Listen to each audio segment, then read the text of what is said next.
नमस्कार. महाराष्ट्र राज्य सहकारी पतसंस्था फेडरेशनच्या या राष्ट्रीय सहकार सप्ताहानिमित्ताच्या तिसऱ्या दिवसात आपल्या सगळ्यांचं खूप खूप स्वागत आहे. पहिल्या दिवसापासूनच आपण विविध सहकार क्षेत्रातील मान्यवरांना या व्यासपीठावरती आमंत्रित करून त्यांचं मार्गदर्शन घेत आहोत. आपल्या सगळ्यांना विनंती आहे की आपण आपल्या पतसंस्थांमधील सर्व कर्मचारी, सर्व अधिकारी, सर्व संचालक यांना या फेसबुक लाईव्हचा लाभ घ्यायला सांगावं आणि या सहकार सप्ताह आपण ऑनलाईन पद्धतीने जो साजरा करतोय तो कृपया आपण साजरा करावा. आपणास विनंती आहे की हा प्रोग्राम जास्तीत जास्त आपल्या सभासदांपर्यंत पोहोचवावा, जेणेकरून आपल्याला या कार्यक्रमाचा पूर्णपणे लाभ घेता येईल. राज्य फेडरेशन आयोजित या मॅपकॉच कट्ट्याच्या आधाराने आपण गेल्या वर्षापासून ऑनलाईन पद्धतीने आपण जॉईन होतोय आणि हा सहकार सप्ताह साजरा करतोय. आजच्या आपल्या या सहकार सप्ताहामध्ये सहकार खात्याचे माननीय श्री TN कवडे साहेब आपल्या बरोबर सहभागी होणार आहेत. आता आपल्या बरोबर राज्य फेडरेशनचे अध्यक्ष माननीय काकासाहेब कोयटे सहभागी झालेले आहेत. काकासाहेब, आपल्या मॅपकॉच कट्ट्यावरती खूप खूप स्वागत आणि राष्ट्रीय सहकार सप्ताहाच्या उपस्थित सर्वांना आणि आपणाला खूप खूप शुभेच्छा. आपण आजच्या या कार्यक्रमाचं प्रास्ताविक करावं. काल आपल्या बरोबर माननीय आयुक्त जवळपास 1.25 तास आपल्या बरोबर मार्गदर्शनाने जोडलेले होते आणि खूप छान मार्गदर्शन साहेबांनी केलं. काही तांत्रिक अडचणींमुळे काकासाहेबांना काल सहभागी नाही होता आलं, परंतु ते आज आपल्या बरोबर नक्कीच आहेत. मी काकासाहेबांना विनंती करते की त्यांनी आजच्या या कार्यक्रमाचं प्रास्ताविक करावं. मॅपकॉच कट्ट्यावर सहभागी असलेल्या महाराष्ट्राच्या कानाकोपऱ्यातून सहभागी झालेल्या सर्व पतसंस्था चळवळीतील प्रतिनिधींना माझा नमस्कार, जय सहकार. मित्रांनो, 14 नोव्हेंबर पासून राष्ट्रीय सहकार सप्ताह सुरू झालेला आहे. आपापल्या भागामध्ये आपण या सप्ताहानिमित्त काय कार्यक्रम आयोजित करीत आहात याची माहिती खरं तर आपण राज्य फेडरेशनकडे पाठवली पाहिजे. आज सुद्धा मला आनंद वाटतो या सप्ताहामध्ये आजच्या या फेसबुक लाईव्हला सुद्धा अक्षरशः कानाकोपऱ्यातून प्रतिनिधी जॉईन होत आहेत. किशोर देशपांडे आहेत, कृष्णा पवार आहेत, सुदर्शनजी भालेराव बुलढाण्यावर रोजच जॉईन होत आहेत, शिवाजी तायडे साहेब, डॉक्टर साहेबही जॉईन झालेले आहेत सातारा भागातनं, आणि आपणही सर्वजण जॉईन झालेले आहात. मी आपल्याला या राष्ट्रीय सहकार सप्ताहाबद्दल माझ्या पहिल्या व्याख्यानामध्ये सांगितलं आणि आजही आपल्याबरोबर राज्याचे ऑडिट डिपार्टमेंटचे प्रमुख सन्मान्य TN कवडे साहेब 5 मिनिटांमध्ये जॉईन होणार आहेत आणि त्यांना जो आपण विषय दिलेला आहे लेखापरीक्षण आणि शासनाची भूमिका या विषयाला सुरुवात आपण करणारच आहोत. परंतु या विषयाला सुरुवात करण्यापूर्वी मी आपल्याशी 2-5 मिनिटं इतर विषयावर हितगुज करू इच्छितो. कारण आपण नेहमी प्रत्यक्ष वेळोवेळी भेटतो.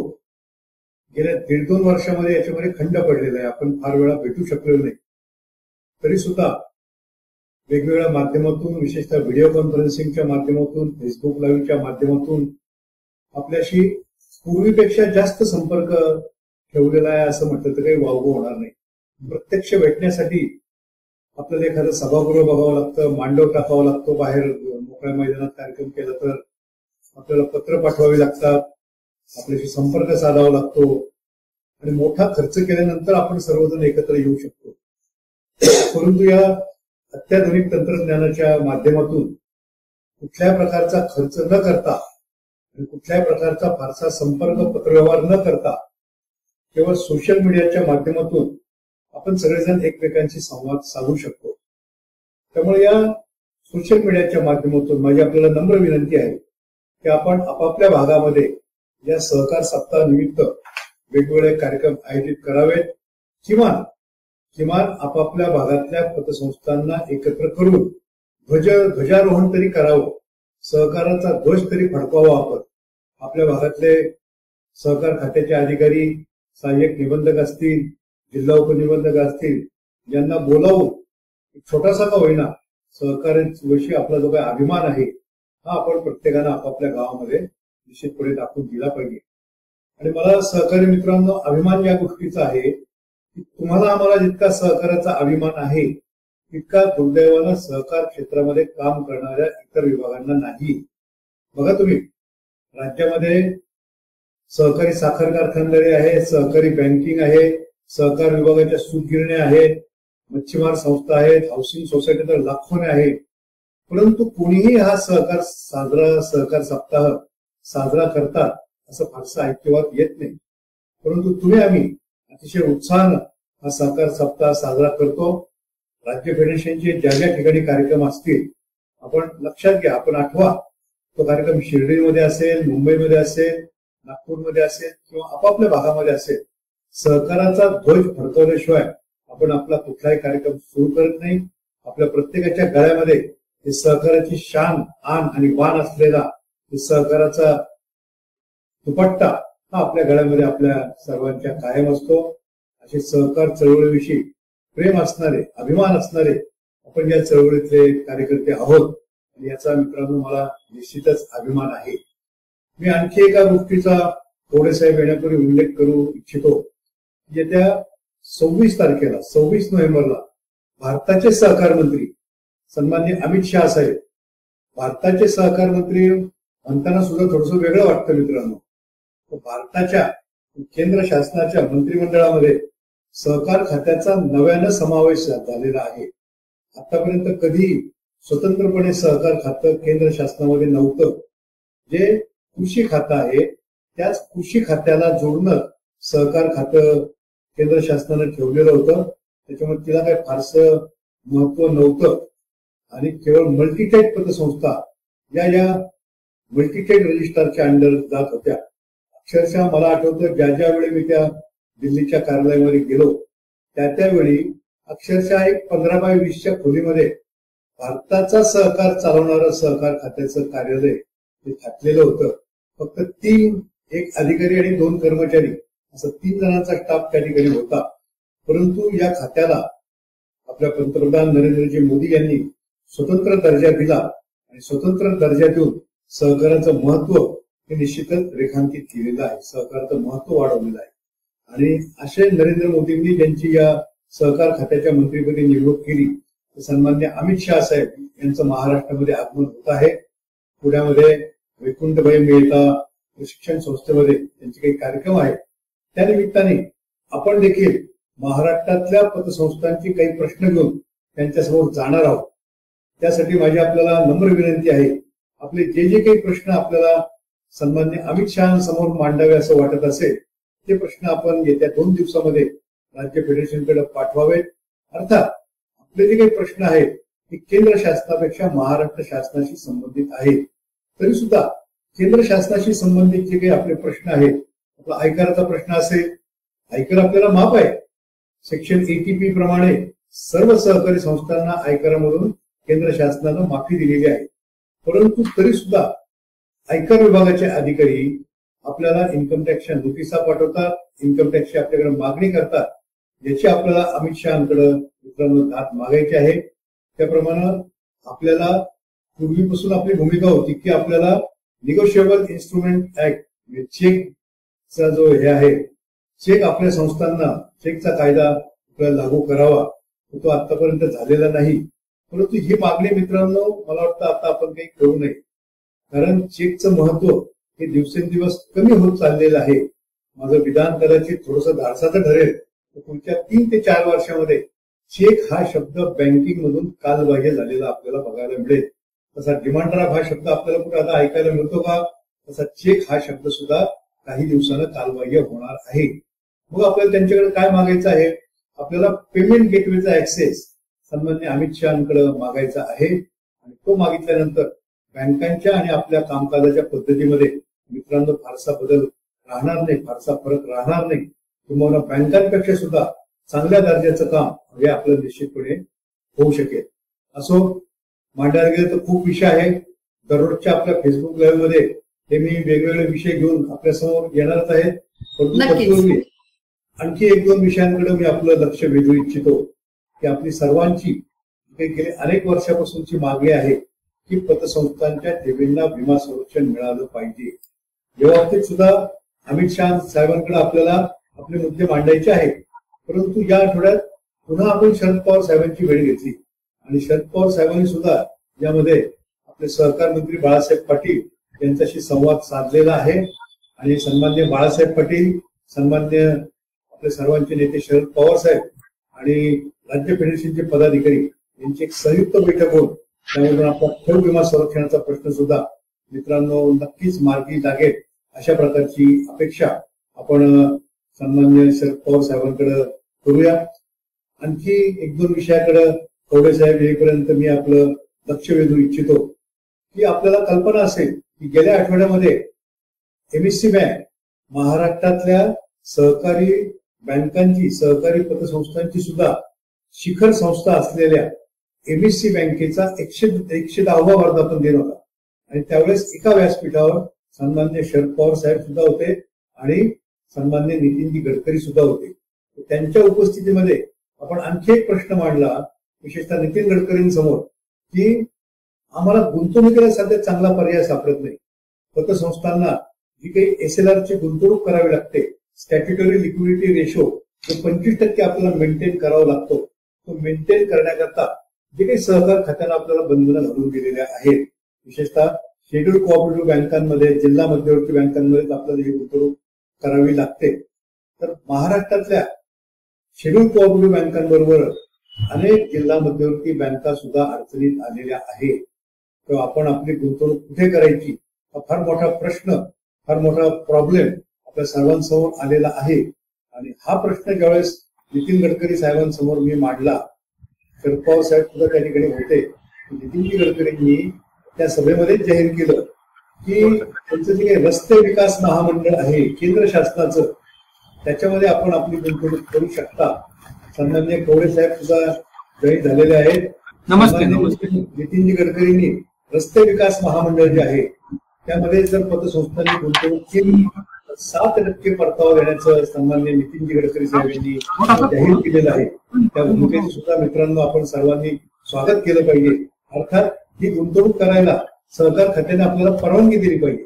सहकार आयुक्त सुद्धा त्या कार्यक्रमात होते, त्यांच्यासमोर मी ही परवानगी ताबडतोब मागितलेली आहे. त्यांनी मला तशा प्रकारचा प्रस्ताव देण्याची विनंती केलेली आहे. तो प्रस्ताव येत्या 2 दिवसात आपण जाहीर त्यांच्यासमोर सादर करूया. तर मित्रांनो, आपण ज्यांची आतुरतेनं वाट पाहत होतो तर सन्मान्य कवडे साहेब, PN कवडे साहेब, जे जॉईंट अपर आयुक्त आहेत लेखापरीक्षण विभागाचे, ते आपल्याबरोबर जॉईन झालेले आहेत. आणि त्यांच्याकडे वळण्यापूर्वी मी आपल्या सर्वांना सांगू इच्छितो की लेखापरीक्षण ही सहकारी संस्थेचा आत्मा आहे. सहकारी संस्था आणि लेखापरीक्षण हे 2 विभिन्न अंग नाहीत असं मला वाटतं. कोणतीही संस्था जर चालवायची असेल लेखापरीक्षण केल्याशिवाय ही संस्था पुढे जाऊ शकत नाही. या लेखापरीक्षणामध्ये लेखापरीक्षणाच्या जे काही आपल्याला गुणनिकष सहकार खात्यानं घालून दिलेल्या आहेत, या गुणनिकषामध्ये आपल्याला काय काय बदल अपेक्षित आहेत, त्यात काय सुधारणा अपेक्षित आहेत, याचं राज्य फेडरेशनने जसं निवेदन दिलेलं आहे तसं आपण सुद्धा याच्यामध्ये कवडे साहेबांशी संवाद आपण साधणार आहोत. त्याच्यावर त्यांना विषय दिलेला आहे लेखापरीक्षण आणि शासनाची भूमिका. कवडे साहेब, शासनाची बाजूने आपण आहात. आमची फक्त थोडक्यात एका वाक्यात जर सांगायचं म्हटलं तर लेखापरीक्षक हा आमचा केवळ नियंत्रक नव्हे, लेखापरीक्षक हा सहकारी संस्थांचा फ्रेंड, फिलॉसॉफर आणि गाईड असला पाहिजे. तशा प्रकारची भूमिका शासनाची असणं आम्हाला अपेक्षित आहे. कवडे साहेब, आपला एक 2 मिनिटं वेळ मी अशा करता घेतो की या आजच्या उत्सव मध्ये मी एक आमचे जे पतसंस्था चळवळीतले 2 लेखापरीक्षक आहेत, माझ्यावर आमचे कोपरावचे पॅनलवरचे लेखापरीक्षक सन्मान्य सुरेंद्र येवले साहेब आहेत, त्यांच्या सुद्धा काही अडचणी आहेत, आपली परवानगी असेल. त्याचप्रमाणे साहेब आहेत आपल्या पॅनलवरचे आहेत आणि हे दोघंही पतसंस्था चळवळीशी संलग्न आहेत. तर आपली परवानगी असेल त्यांना एक 2-2 मिनिटं आपण याची मला संधी द्यायला काही हरकत नसावी. त्यामुळे येवले साहेबांना विनंती करतो, सुरेंद्रजी, आपण आपल्या ज्या काही शंका आहेत, आपल्या ज्या काही सूचना आहेत ते थोडक्यात आपण मांडाव्या. नमस्कार. नमस्ते. तर थोडक्यात मी माझ्या ज्या काही लेखापरीक्षण करत असताना ज्या काही छोट्या छोट्या अडचणी येतात तर त्या थोडक्यात मांडतो. काही वैयक्तिक कर्ज मर्यादा जी आहे, वैयक्तिक कर्ज मर्यादा व सामूहिक कर्ज मर्यादा पतसंस्थांच्या संदर्भात, तर ती साधारणपणे स्वनिधीच्या 15% दिलेली आहे वैयक्तिक कर्ज मर्यादा. येस. आणि सामूहिक कर्ज मर्यादा जी आहे तर ती 20% दिलेली आहे. बरोबर. तर ती दिलेली असताना परत नियामक मंडळ त्याच्यामध्ये पुन्हा सिलिंग टाकलेलं आहे. वैयक्तिक कर्ज मर्यादेला एक विशिष्ट ठेवी असतील तर त्याला 25 लाख रुपये कर्ज देता येईल, किंवा सामूहिक कर्ज असेल तर त्याला 40 लाख रुपये कर्ज देता येईल. बर. तर त्यानंतर मग आता नियामक मंडळाने पुन्हा त्याच्यावरती सर्क्युलर काढल्यानंतर त्याच्यात आणि पोटनियमामध्ये या दोन्ही गोष्टींमध्ये विसंगती आली. पूर्वी लोकांनी काही पोटनियमाप्रमाणे कर्ज वाटलेले आणि आता नियामक मंडळाने सर्क्युलर काढल्यानंतर ते मर्यादा काही ठिकाणी कमी झालेल्या आहेत. तर त्या कमी झालेल्या मर्यादांमुळे आम्हाला लेखापरीक्षण करत असताना ज्या अडचणी येतात किंवा नेमकं कोणती मर्यादा पकडायची, त्यामुळे संस्था चालकही थोडेसे संभ्रमित असतात. काय कशा पद्धतीने करायचं, आणि आम्हाला हे काम करताना थोडीशी अडचण होती उल्लंघनाबाबत. अच्छा. तर त्या बाबतीत एक विसंगती नसावी असं आमचं मत आहे. त्यानंतर दुसरा मुद्दा जो आहे तर एक तर मुळात म्हणजे ते सिलिंग नंतरचं जे सिलिंग आहे ते काढून टाकलं तर फारच चांगलं होईल. म्हणजे 15% 20% जर सांगितलेलं आहे तर त्याच्यानंतर पुन्हा 25 लाख आणि 40 लाख, 15%ला 25 लाख. एखाद्या संस्थेची जर 15% ती 50 लाख रुपये होत असेल तर त्याला 25 लाख रुपये द्यायला परवानगी असते. त्याच्यामुळे ते सिलिंग नसलं तर ते बरं होईल बुवा असं. कारण त्या संस्था त्याला ठेवीचा पण निकष दिलेलाच आहे. त्या ठेवीच्या निकषानुसार ते ऑटोमॅटिक त्या संस्थांना तितकंच मर्यादा ऑटोमॅटिकली येते स्वनिधीची. तर पुन्हा हे सिलिंग नसावं असं मला वाटतं. दुसरा मुद्दा असा आहे की रोख शिल्लकेचा मुद्दा आहे सर. कायद्यामध्ये असं सांगतात की 500 रुपये रोख शिल्लक ठेवली पाहिजे. पोटनियमात आहे 25%. पोटनियमात पुन्हा CRR सांगितलं की 2% आणि 2% तो पुन्हा नियामक मंडळामध्ये पुन्हा 1% आलेला आहे. या सर्व विसंगती असल्यामुळे आम्ही नेमकं कोणता मुद्दा घेऊन त्याच्यावरती लिखाण करावं हे थोडंसं संभ्रमाचं होतं बऱ्याच वेळेस. अच्छा. त्यानंतर स्वनिधी काढत असताना आपण हा जो स्वनिधीचा जो क्रायटेरिया आहे तो सहकार बँकेच्या आधारावर घेतला होता ज्यावेळेस नियमावली तयार केली त्यावेळेस. परंतु आता त्याच्यामध्ये बराच तफावत दिसते. म्हणजे सहकारी बँकांना वेगळा स्वनिधी काढण्याची रीत आहे, आपल्याकडे वेगळी. आम्हाला परिपत्रक जे दिलं होतं त्यावेळेस ती थोडीशी वेगळी आहे. काही ठिकाणी नफा धरला जातो, काही ठिकाणी नफा धरला जात नाही. आणि आपल्या निबंधन कार्यालयात पण जे आहे ते वेगळ्या पद्धतीने काढले जाते. सुसूत्रता असावी, एकच पद्धतीचा तो क्रायटेरिया जर दिला तर ते योग्य ठरेल. त्याचप्रमाणे सीडी रेशो बाबतही आहे, तोही बँकेच्या आधारावरच आपण धरलेला आहे. तर त्याच्यामध्ये सीडी रेशो हा ते डिपॉझिटवर आधारित पकडला जातो. पण आपल्याकडे काय होतं, स्वनिधी त्याच्यातनं वजा केला जातो. त्याच्यामुळे दोन्ही पतसंस्था आणि नागरी बँका याचा सीडी रेशो काढण्याची पद्धती थोडीशी विसंगत असते. त्यानंतर निबंधक कार्यालयातही थोडासा विसंगत पद्धतीनेच सीडी रेशो काढला जातो. आणि जनरली काय असतं, प्रत्येक पतसंस्था चालक जो आहे तर तो एक साधारणपणे जितक्या ठेवी असतात त्याच्या 65 ते 70% कर्ज वाटप करण्याचा प्रयत्न करतो. परंतु स्वनिधी ज्यावेळेस वजा होतो त्यावेळेस तो एक कमी होऊन जातो किंवा जास्त होतो. म्हणजे ही जी विसंगती होती त्याच्यामुळे त्यांच्यातही थोडीशी अडचण निर्माण होती. ह्या अशा मुद्दे आहेत की जे लेखापरीक्षण करताना आणि त्याच्यावरती टिप्पणी देताना थोड्याशा अडचणीच्या होतात. तर ह्याच्यावरही आपण योग्य ते मार्गदर्शन करावं व त्याच्यात काहीतरी नव्यानं परिपत्रक काढून काही सुधारणा झाली तर ते योग्य ठरेल असं मला वाटतं. त्यांनी जी आपल्याला शंका विचारल्या त्याच्यामध्ये मी माझ्या परीनं जेवढं शक्य आहे तेवढं मी आपल्याला सांगू इच्छितो. पहिला मुद्दा त्यांचा आणखी 2 शंका आलेल्या आहेत, म्हणजे एकत्रित उत्तर द्यायला आपल्याला बरं पडेल. पण घरी होण्यापूर्वी चॅट बॉक्स मध्ये काही शंका विचारल्या होत्या. तर सुदर्शन भालेराव यांनी बुलढाण्याहून एक सूचना केलेली आहे की लेखापरीक्षकांनी जे काही प्रशिक्षणाचे दाखले असतात, जे काही सर्टिफिकेट घेतले जातात ते अधिकृत संस्थेचेच आहेत याची खात्री लेखापरीक्षकांनी करून घेण्याचं आपण सर्व लेखापरीक्षकांना सूचना द्याव्यात. साहेब काय होतं, मी ते याच्या पुढे जाऊन सांगतो, अनेकदा इथे काही चुका निश्चितपणे आहेत. जे काही प्रशिक्षण देणाऱ्या संस्था आहेत त्यांच्याकडून प्रशिक्षण घेता अनधिकृत प्रशिक्षण संस्थेकडून चुकीचं प्रशिक्षण अनेक पतसंस्था घेतात, तर त्याच्याबद्दल सुद्धा आपण सूचना द्याव्या. सूचना सुदर्शन भालेराव साहेबांनी केलेली आहे. त्यानंतर दिनकर सावंत जे व्हाईस चेअरमन आहेत शिवराज नागरी सहकारी पतसंस्थांचे, त्यांनी सूचना केली आहे की बँकांना ज्या प्रमाणात सिबिल पाहिल्याशिवाय कर्ज देता येत नाही त्याप्रमाणे क्रास प्रणाली सुरू केलेली आहे सहकारी पतसंस्थांसाठी. ती क्रास प्रणाली सुद्धा आपण या लेखापरीक्षणामध्ये सक्तीची करावी, किंवा त्याला ते मार्क्स असावेत, अशा प्रकारची सूचना दिनकर सावंत यांनी सुद्धा केलेली आहे. आणखी ज्या काही सूचना आहेत त्या मी आपल्या समोर मांडेन. बांगर साहेब जॉईन झालात का तुम्ही? बोला. हा, नमस्कार काकासाहेब. या सहकार सप्ताहाच्या निमित्ताने काकासाहेब आणि मॅडमने जे काही मला संदेश दिले त्याबद्दल त्यांचे आभार. तसेच कवडे साहेब ह्या आपल्या कार्यक्रमामध्ये आलेले. तर लेखापरीक्षण हा आपल्या पतसंस्थांच्या दृष्टीनं अतिशय महत्वाचा विषय आहे, कारण ह्या पतसंस्थांचे कारण म्हणून सध्या आपल्याला लेखापरीक्षण हा महत्वाचा भाग आहे. कोविडची परिस्थिती पाहता साहेब असं झालेलं आहे, ऑडिट करताना बऱ्याचशा गोष्टी ज्या आहेत त्या पतसंस्थांकडून राहून गेलेल्या आहेत. आपल्या नियमाप्रमाणे जे काय आहे आवश्यक बाबी पूर्ण करणं, तर पतसंस्थांना ह्या कालावधीमध्ये ते पूर्ण करता आले नाही. जेणेकरून एनपीए ची जी प्रोव्हिजन आपली आहे ती आता आपण 12 महिन्यासाठी केलेली आहे. तर बऱ्याच पतसंस्थांक जर पाहिलं तर सध्याच्या कालावधीमध्ये गेले 6 महिने कुणालाही वसुलीचं जे काय प्रमाण पाहिलं तर ती वसुली म्हणावा तशी झालेली नाही, कारण लोकांक इन्कम सोर्स जो आहे तो कमी प्रमाणात झालेला आहे.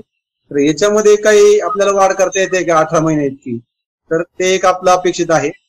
दुसरं असं आहे का पतसंस्थांना या कोरोनाच्या काळामध्ये चांगले कर्जदार उपलब्ध होत नाहीत, आणि जे कर्जदार आहेत त्याची क्षमता जर आजमावली आपण तर ती परतफेडीची क्षमता पण आपल्याला बऱ्याच वेळा पाहिली तर रिपेमेंट होण्यासारखे नाहीये. ह्या माध्यमातून जर पतसंस्थांना काही आपल्या नेम 20 प्रमाणे जर भागीदारी फर्म करून काही व्यवसाय करता येत असतील आणि त्याची जर काही मान्यता आपल्याकडून उपलब्ध होत असेल तर त्याप्रमाणे जर पतसंस्थांनी काही व्यवसायात आपलं भांडवल गुंतवलं तर त्याप्रमाणे पतसंस्थेला सुद्धा एक व्यवसायातली जी स्ट्रॅटेजी ती लक्षात घेऊन त्याला ते भांडवल गुंतवता येईल. दुसरं असं आहे का आपण नेम 35चा आपला मुद्दा एवढाच आहे फक्त का त्याच्यामध्ये शेअर कॅपिटल जे आहे, शेअर कॅपिटल इमारत निधी आणि राखीव निधी याच्या 10 पट आपल्याला ठेवी घेण्यासाठी चान्सेस आहेत. परंतु याच्यामध्ये काय होतं का राखीव निधी आणि इमारत निधी हा होणाऱ्या प्रॉफिट मधून निर्माण होतो. शेअर कॅपिटल हे आपण कर्ज वाटताना तारणी कर्जदार 2.5% विना तारणीला 5% घेत असतो, परंतु या ठिकाणी ठेवीदार जो आहे तो मोठ्या प्रमाणात ठेवी ठेवत असतो त्याच्या प्रमाणामध्ये, आणि तो मात्र आपल्याकडे शेअर कॅपिटल हा 100 रुपये भाग घेऊन ते ठेवतात. तर त्याला काही कंपल्शन आपल्याला करता येण्यासारखं आहे का, जेणेकरून ज्या ठेवी येतात त्या स्वीकारता तरी येतील. तर हा एक 2-3 मुद्दे होते महत्वाचे. आपल्याला ऑडिट करताना मार्किंग मध्ये थोडंसं चेंजेस होणं अपेक्षित आहे का, जे पूर्वीप्रमाणे आपण जे मार्किंग केलेले ते सीडी रेशो असेल तर सीडी रेशो मध्ये बऱ्याच वेळा वाटप करत असताना सीडी रेशो पण आपण उल्लंघन होतं, जो 70च्या पुढे जातो, आणि त्यावेळेला 70 ते 75 मध्ये जे मार्किंग आहे त्याच्यातला रेशो बदलता येऊ शकतो का, किंवा खाली जर आले ज्या संस्थांना चांगले कर्जदार मिळाले नाही म्हणून त्यांचा सीडी रेशो पण खाली 55 पर्यंत येतोय. परंतु संस्था स्टेबल असते, परंतु सीडी रेशो वाटपाला चांगले कर्जदार मिळाले नाही म्हणून ते खाली येत असतात, म्हणून त्याचे मार्क त्यांना कमी होतात. म्हणजे याच्यामध्ये ऑडिट क्लासिफिकेशन हे कमी जास्त होतं. हा एक मार्ग आहे. दुसरा जो आहे आपण तारणी कर्ज वाटतोय सोने तारण, हे सोने तारण कर्ज आपल्याला SLR प्रमाणे याच्यात पकडता येईल का, कारण आता काय झालेलं बँकेत आपण कुठेही इन्व्हेस्टमेंट केली ते इन्व्हेस्टमेंटवर TDS आहे, आणि TDS कपात होतोय. ज्या वेळेला आपण टॅक्स ऑडिट करू, रिटर्न फाईल करू त्यावेळेला TDS चे पैसे मिळतात. आता 2019 पासून 19-20 पासून TDS कपात सुरू झालेली, पण अक्षरशः कोणत्याही पतसंस्थेला TDS चे पैसे अद्याप रिटर्न मिळालेले नाही. म्हणजे ज्या संस्था जवळपास 100 कोटीच्या पुढे आहेत त्यांच्या जवळ 40-50 लाख रुपये येणे TDS दिसतो बॅलन्स शीट मध्ये. याच्यावर जर काही उपाययोजना करता आली आपल्या याच्यामध्ये तर ते एक करता येण्यासारखे आहे. आणि जे आपले जे कर्ज आहे सुरक्षित कर्ज सोने तारण, हे जर आपण ते SLR मध्ये पकडलं तर पतसंस्थांना सोने तारणामध्ये ज्यादा कर्ज वाटप करता येईल. एक 4-5 प्रश्न आहे महत्वाचे. धन्यवाद बांगर साहेब. धन्यवाद बांगर साहेब. कवडे साहेबांचे खूप खूप स्वागत आहे. कवडे साहेब आपल्या या व्यासपीठावरती. थोडासा चेंज आम्हाला अचानक करावा लागला, त्यामुळे तुमची सुरुवातीला क्षमा मागतो. आज गिरी साहेब होते आणि परवा कवडे साहेब होते, पण गिरी साहेबांच्या मातोश्रींचं निधन झाल्यामुळे गिरी साहेबांना काही आज आपल्या बरोबर जॉईन नाही होता आलं, आणि मग कवडे साहेबांनी तत्काळ आपल्याला होकार दिला. आणि याच्या मार्गदर्शनासाठी कवडे साहेब खूप जण तुमची मार्गदर्शनाची वाट बघतात, आणि तुम्ही खूप एक उत्तम चांगले व्याख्याते आहात या लेखापरीक्षण या विषयावर. तुमचं मार्गदर्शन आम्हाला सगळ्यांना मिळावं पुन्हा एकदा तुमचं स्वागत आणि आपण आपल्या मार्गदर्शनाला सुरुवातीला आपण जे प्रश्न विचारले त्याच्यातले काही प्रश्नांची उत्तरं मी देऊ शकतो. काही प्रश्न हे पॉलिसी मॅटरशी आधारित आहेत. काही प्रश्न जे आहेत ते नियामक मंडळाच्या अखत्यारीतील आहेत, ज्याच्यावर कवडे साहेब निर्णय घेऊ शकत नाही. मात्र मी आपणाला सांगू इच्छितो का आपल्या ज्या या आता वाडेकर असतील, बांगर असतील यांनी जे प्रश्न विचारले हे आपण पतसंस्था फेडरेशनचे अध्यक्ष आहेत किंवा पतसंस्था फेडरेशनला दिल्यानंतर किंवा आमच्या कार्यालयाकडे दिल्यानंतर याच्यावर यथायोग्य विचार करून माननीय आयुक्त साहेबांच्या सल्ल्याने याच्यावर नक्की विचार विनिमय होऊ शकतो. कारण याच्यामध्ये आपण वेगवेगळे प्रश्न त्याच्यात मी साधारणतः जातो. सीडी रेशोच्या बाबतीत आपण जे म्हटलेलं आहे, बँकांचा सीडी रेशो आणि पतसंस्थांचा सीडी रेशो याच्यामध्ये फरक आहे, निश्चित फरक आहे. बँकांची थोडीशी कार्यपद्धती आणि तिथलं वर्किंग आणि आपल्याकडचं वर्किंग याच्यामध्ये काही प्रमाणात फरक आहे. अगदी 100% फरक आहे अशातला म्हणत नाही, परंतु आपल्याकडे जो सीडी रेशो आपण जे सूत्र तयार केलेलं आहे ते सूत्र अत्यंत म्हणजे विचारपूर्वक केलेलं आहे. त्याच्यामध्ये आपण एकूण येणे कर्ज आणि वाटपास उपलब्ध निधी आणि मग वाटपास उपलब्ध निधी जो आहे तो कशा पद्धतीने काढावा याचं जे सूत्र दिलेलं आहे ते माझ्या मते समर्पक आहे. आणि त्याच्यामुळं मला असं वाटतं का तो सीडी रेशो मेंटेन करणं पतसंस्थांना सहज शक्य होतं. त्याच्यामध्ये जर आपल्याला असं वाटत असेल तर त्या सीडी रेशोमध्ये त्या सूत्रामध्ये काही बदल करावेत तर निश्चितच मी म्हणेल का आपण लिखित स्वरूपामध्ये भले राज्य सहकारी पतसंस्था फेडरेशनच्या माध्यमातून आपण लिहा, आपल्या फेडरेशनच्या माध्यमातून आपण लिहा, त्याचा आपण विचार करूया. आता सध्या तर मी त्याच्यावर आपल्याला उत्तर देऊ शकत नाही कारण हा पॉलिसी मॅटरचा मुद्दा आहे. तुमचे सजेशन्स अत्यंत चांगली आहेत. त्याच्यानंतर पुढचा आपण जे म्हटलं होतं व्यक्तिगत कर्ज मर्यादा आणि महत्तम कर्ज मर्यादा, कायद्यामध्ये आपण म्हटलेलं आहे का व्यक्तिगत कर्ज मर्यादा 15% आहे आणि सामूहिक कर्ज मर्यादा 20% आहे. मात्र शासनाने सहकार कायद्यामध्ये नियामक मंडळ स्थापन करावं असं जे म्हटलेलं आहे कलम 44 मध्ये आणि त्याच्यानुसार नियामक मंडळ स्थापन झालेलं आहे. पतसंस्थांच्या बाबतीमध्ये निर्णय घेण्याचे अधिकार हे नियामक मंडळाला दिलेले आहेत. नियामक मंडळाचे अध्यक्ष आयुक्त साहेब आहेत. त्याच्यानंतर आपल्याकडे फेडरेशनचे पण काका कोयटे वगैरे आहेत आणि इतर सदस्य पण आहेत. त्याच्यामध्ये त्यांनी जो निर्णय घेतलेला आहे का जरी तुमचं 20 लाख बत्तस असेल 15% प्रमाणे पण नियामक मंडळाने तुम्हाला 10 लाख द्या म्हटलंय. इकडे वित्त मर्यादा तुमची 20% 40 लाख बत्तस असेल उदाहरणार्थ, मात्र नियामक मंडळाने 30 लाखच म्हटलेलं आहे. या बाबतीमध्ये आपण अवश्य हे निदर्शनास आणून द्या का जिथं तुम्हाला कर्ज वाटपाची संधी आहे मात्र आपलं कर्ज तिथं जास्त प्रमाणात दिलं जात नाही, त्यामुळे संस्थेकडे पैसा पडू नये. या सगळ्या बाबतीमध्ये माझं असं मत आहे का आपण नियामक मंडळाला या बाबतीमध्ये जर त्या सभेमध्ये आपण हा मुद्दा उपस्थित केला आणि याच्यावर विचार विनिमय झाला तर काका कोटे साहेब पण त्याच्यामध्ये माझ्या मते आहेत. नाही साहेब, आपण आहात त्या नियामक मंडळामध्ये. हा, तर हा थोडासा मी ऑडिटचा जॉईंट ट्रस्टर म्हणून आपलं हे समजू शकतो, परंतु जे निर्णय घेण्याचे अधिकार आहेत ते नियामक मंडळाला आहेत. त्याच्यामुळं नियामक मंडळाकडे जर आपण या बाबतीमध्ये पाठपुरावा केला तर विचार होऊ शकतो. दुसरं आपण मुद्दा मांडला होता वाडेकरांनी की एनपीए वसुलीच्या बाबतीमध्ये मर्यादा वाढवणे.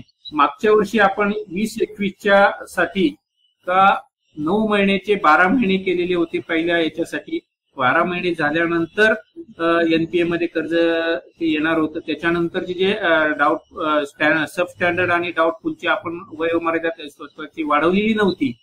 मात्र यावर्षी पण आपल्याला या कोरोनाच्या काळामध्ये वसुलीला अडचणी जर आलेल्या असतील तर माझं असं मत आहे का या बाबतीत आपण जर फेडरेशन असेल किंवा अजून कुणी असेल तर त्यांनी आयुक्त कार्यालयाला जर पत्रव्यवहार केला तर त्याच्यावर पण आयुक्तांकडे आम्ही टिप्पणी टाकून याच्यावर त्यांचं मार्गदर्शन देऊन शक्य असेल तर याच्यामध्ये सुधारणा करण्याचा आपण प्रयत्न करू. मी आता सांगत नाही की त्याची मर्यादा मी वाढवू शकतो कारण माझ्या कक्षेबाहेरचं आहे. पण याच्यामध्ये आपल्याकडनं जसं फेडरेशननी मागच्या 2 वर्षे पाठपुरावा केलेला होता का एनपीए ची मर्यादा वाढावी, त्यानुसार नियामक मंडळाचा हा अधिकार आहे नियामक मंडळ याच्यामध्ये विचार करू शकतं. मात्र आपली मागणी याच्यामध्ये अवश्य आहे असं माझं चांगलं मत आहे. पुढचा मुद्दा आपला जो होता, चांगले कर्जदार भेटत नाहीत, ही वस्तुस्थिती आहे, ही महाराष्ट्रामध्ये आहे. मात्र आता चांगले कर्जदार भेटत नाहीत म्हणून आपण फंडिंग करायचं नाही असं नाही, कारण पतसंस्थेचा उद्देश हा आहे का ज्याची पत नाही त्याला कर्ज देणं. म्हणजे बँका तर तुम्हाला आपल्याला ज्याची पत नाही त्याला उभं करत नाहीत, मात्र पतसंस्थेचा उद्देश हा आहे का ज्या माणसाची पत बाजारात नाही त्याला अर्थसहाय्य करून उभं करणं. मग अशा बाबतीमध्ये पतसंस्थांनी त्याची पत आहे का नाही हे पाहण्यापेक्षा त्याच्यामध्ये सोशल सुद्धा थोडंसं आपण पाहिलं पाहिजे, त्याचा बॅकग्राऊंड आपण पाहिलं पाहिजे, त्याच्यानंतर त्याची कर्ज वसुली होईल का नाही असं पाहिलं पाहिजे. त्याच्यानंतर त्याच्यामध्ये चांगले जामीनदार घेणं महत्वाचं आहे, कारण जामीनदार हा सुद्धा सक्षम पाहिजे. आम्ही 20 लाखाचं कर्ज देतो आणि 10,000 रुपयाचा जामीनदार घेतो पगारावाला, हे तेवढंसं खरं नाही. कारण 10,000 रुपयाचा जामीनदार जर पगारावाला घेतला आणि 20 लाखाची त्याच्यावर जबाबदारी टाकली तर नाही जामीनदार हे करू शकत. कारण जर कर्जदार डिफॉल्ट झाला तर जामीनदार तो जबाबदारी पूर्ण करू शकत नाही. म्हणून माझं याच्यामध्ये असं म्हणणं आहे का चांगले कर्जदार शोधणं हे तर मिळणं हे महत्वाचं आहे, पण त्याच्यासाठी आपण जामीनदार चांगले घेतले पाहिजेत. जामीनदार जर कमकुवत घेतला तर पुढं कर्जदार डिफॉल्टर झाल्यानंतर निश्चितच ते कर्ज थकीत होतं आणि जामीनदाराकडनं सुद्धा पैसे वसूल होत नाही आणि मग संस्था अडचणीत येते. संस्थेचं सायकल चालायचं असेल तर कर्ज वाटप चांगलं झालं पाहिजे आणि कर्ज वसुली चांगली झाली पाहिजे. आमच्याकडे मी बऱ्याच वेळेला पाहतो अनेक संस्थांमध्ये असं वाटतं का 2 वर्ष 3 वर्ष थकल्यानंतर आम्ही वसुलीचे प्रयत्न करतो. मी पुण्यातल्या एका बँकेचं आपल्याला उदाहरण देऊ इच्छितो तर 3 महिने कर्जाचा हप्ता थकल्यानंतर कर्जदाराला त्याची नोटीस जाते वसुली बाबतची. हे आपण पतसंस्थांनी राज्यातल्या जर अवलंबलं तर मला वाटत नाही पतसंस्थांची थकबाकी वाढू शकेल, परंतु हे झालं पाहिजे. मी अनेक वेळेला म्हटलेलं आहे का नुसतं कायद्याच्या दृष्टीतनं वसुली होणं आणि आपण पत्रव्यवहार करून आणि त्याला थोडंसं पाठपुरावा करून कर्जाची वसुली होणं याच्यामध्ये थोडासा फरक आहे. त्याच्यामुळं आपण या बाबतीमध्ये कॉशियस राहून वसुली कशी होईल तर चांगले कर्जदार आता थोडंसं या काळामध्ये नक्कीच अवघड झालेले पतसंस्थांना, तरी सुद्धा त्या अडचणीतनं प्रयत्न होणं अत्यंत महत्वाचं आहे. दुसरा आपण मुद्दा मांडला होता का भागीदार व्यवसायाला परवानगी देणं. माझ्या मते भागीदारी व्यवसायाला परवानगी देणं हा अत्यंत कायद्यातला बदल अपेक्षित आहे. त्याच्यासाठी आपण कायद्यामध्ये बदल केला का आता माझ्या मते नियामक मंडळांनी मध्ये हा मुद्दा घेतला होता का पतसंस्थांनी इतर व्यवसाय करू नयेत. तसं भागीदारी व्यवसाय हा सुद्धा एक वेगळ्या प्रकारचा विषय आहे आणि हा पॉलिसी मॅटरचा डिसिजन आहे. या बाबतीत आपल्याला जर आयुक्त कार्यालयाशी पत्रव्यवहार करून याच्यावर विचारविनिमय होऊ शकेल. पुढचा मुद्दा होता नियम 35. आपण जर कायदा व्यवस्थित वाचला ऑडिटर मंडळी पण आणि संस्थांनी तर 43 मध्ये ज्यावेळेस 2013ला अमेंडमेंट झालेली आहे त्यावेळेस असं म्हटलेलं आहे का तुमची कर्ज मर्यादा उभारणीची जी क्षमता आहे, आपण बऱ्याच वेळेला म्हणतो नियम 35चं उल्लंघन केलं, नियम 35चं उल्लंघन केलं. कायद्यामध्ये आहे स्वनिधीच्या 10 पट, बँकांना 12 पट, डीसीसी बँकांना वेगळी, एमएससी बँकांना वेगळी मर्यादा आहे. मात्र हे आपण बारकाईनं जर कायद्याच्या पुस्तकात पाहिलं तर तुमची बाहेरील कर्ज मर्यादा ठरवण्याची जी क्षमता आहे या बाबतीमध्ये पतसंस्थांनी त्यांच्या बायलॉज मध्ये बदल करून रजिस्ट्रारची पूर्वपरवानगी घेतली तर याच्यामध्ये नियम 35चं उल्लंघन होत नाही. ते ठरवण्याचा अधिकार तुम्हाला आहे. म्हणजे समजा एखाद्या संस्थेला 10 पट पेक्षा जास्त लायबिलिटी स्वीकारायची असेल तर तुमचा 43 वाचा, कायदा 43 वाचा, त्याच्यामध्ये स्पष्ट म्हटलेलं आहे की ही निबंधकाकडनं आपण पूर्वपरवानगी घ्या आणि तुमची बाहेरील कर्ज मर्यादा लायबिलिटी स्वीकारण्याची जी मर्यादा आहे ती तुम्ही निबंधकाच्या परवानगीनं, सक्षम निबंधकाच्या परवानगीनं वाढवू शकता. त्याच्यामुळे नियम 35च्या बाबत मी आपल्याला जास्त काही सांगणार नाही, कारण कायद्यात नियम 35 सांगितलेलं आहे, पण कलमामध्ये आपल्याला ते स्पष्ट सांगितलेलं आहे. त्याप्रमाणे ज्या संस्थांना अशा बाबतीमध्ये नियम बनवायचे असतील स्वतंत्र त्याने नियम बनवून सक्षम निबंधकाची परवानगी घ्यावी. पुढचा आपण मुद्दा मांडला होता मार्कशीटच्या बाबतीमध्ये. मार्कशीट आता जुनं जे होतं, अजूनही आपल्याकडे जुनं मार्कशीट अस्तित्वात आहे. त्याच्या बाबतीमध्ये आपण जे म्हटलात, आता कोरोनाच्या काळामध्ये वर्ग बसत नाही, तर मागच्या वर्षी ही मर्यादा आपण वाढवलेली होती का जिथे आपल्याला 75 मार्काला 75च्या पुढे अ वर्ग होता तो 10 मार्कांनी खाली आणलेला होता. 61 ते 74 ला जो ब वर्ग होता तो 10 मार्कांनी खाली आणलेला होता. 51 ते 60 ला जो क वर्ग बसत होता तो 10 मार्कांनी खाली आणला होता. आणि 50 पर्यंत जो ड वर्ग द्यायचा होता तो 10 मार्कांनी खाली आणलेला होता. काय तर या बाबतीमध्ये आपण याही वर्षी जर पतसंस्थांना अडचणी असतील तर आपण फेडरेशनच्या माध्यमातून किंवा तुमच्या सर्टिफाईडच्या माध्यमातून आयुक्त कार्यालयाशी पत्रव्यवहार केला तर या बाबतीतही तुम्हाला सांगतो की नियामक मंडळ याच्यावर विचार करतं आणि जो काय वर्ग आपल्याला संस्थांना द्यायचा आहे त्या बाबतीत नियामक मंडळ विचार विनिमय करू शकेल. फक्त मी आपल्याला सूचना अशीच करेल की ज्या ज्या अडचणी आहेत त्या आपण लिखित स्वरूपात आयुक्त कार्यालयाला जर कळवल्या तर त्याच्यावर जी यंत्रणा आहे ती निश्चित विचार विनिमय करून निर्णय घेऊ शकतात. पुढचा आपण मुद्दा मांडला होता टीडीएसच्या बाबतीमध्ये. ही कायद्यातली तरतूद आहे, त्याच्यावर मी जास्त काही बोलणार नाही कारण हा इन्कम टॅक्स 1961 चा कायदा आहे आणि तो आपण महाराष्ट्रासाठी वेगळा लागू करत नाही किंवा लागू करू शकत नाही कारण हा सेंट्रलचा कायदा आहे. त्याच्यामुळं सेंट्रलच्या कायद्याप्रमाणे आपल्याला ते करावंच लागतं.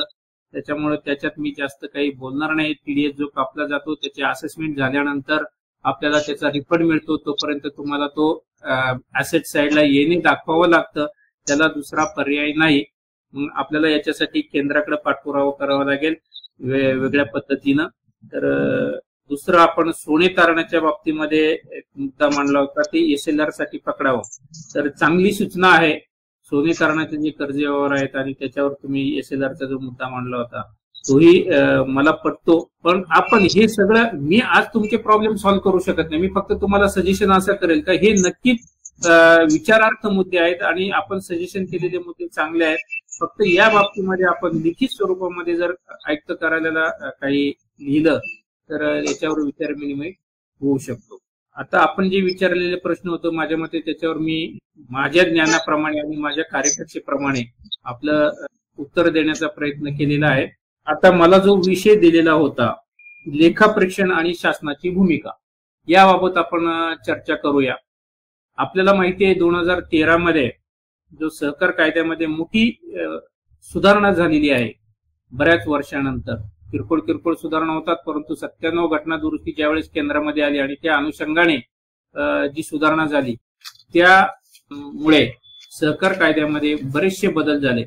त्या अगोदर आपली जी सहकाराची पार्श्वभूमी आहे ती थोडक्यात आपल्याला सांगतो. कारण बऱ्याच वेळेला आम्ही सहकारी संस्था स्थापन करतो मात्र सहकारी संस्थांची सुरुवात कशी झाली काय झालं हे आमच्या बऱ्याच लोकांना माहिती आहे आणि ऑडिटर लोक सुद्धा त्याच्या बाबतीत जास्त विचार करत नाही. मी सहकार खात्यामध्ये गेली 25 वर्ष काम करतो म्हणून सहकाराचा इतिहास जर आपण पाहिला तर फार चांगला इतिहास या सहकाराला. गेली 117 वर्ष आपण सहकारामध्ये आहोत आणि 117 वर्ष हा सहकार चांगल्या पद्धतीनं पुढं नेलेला आहे.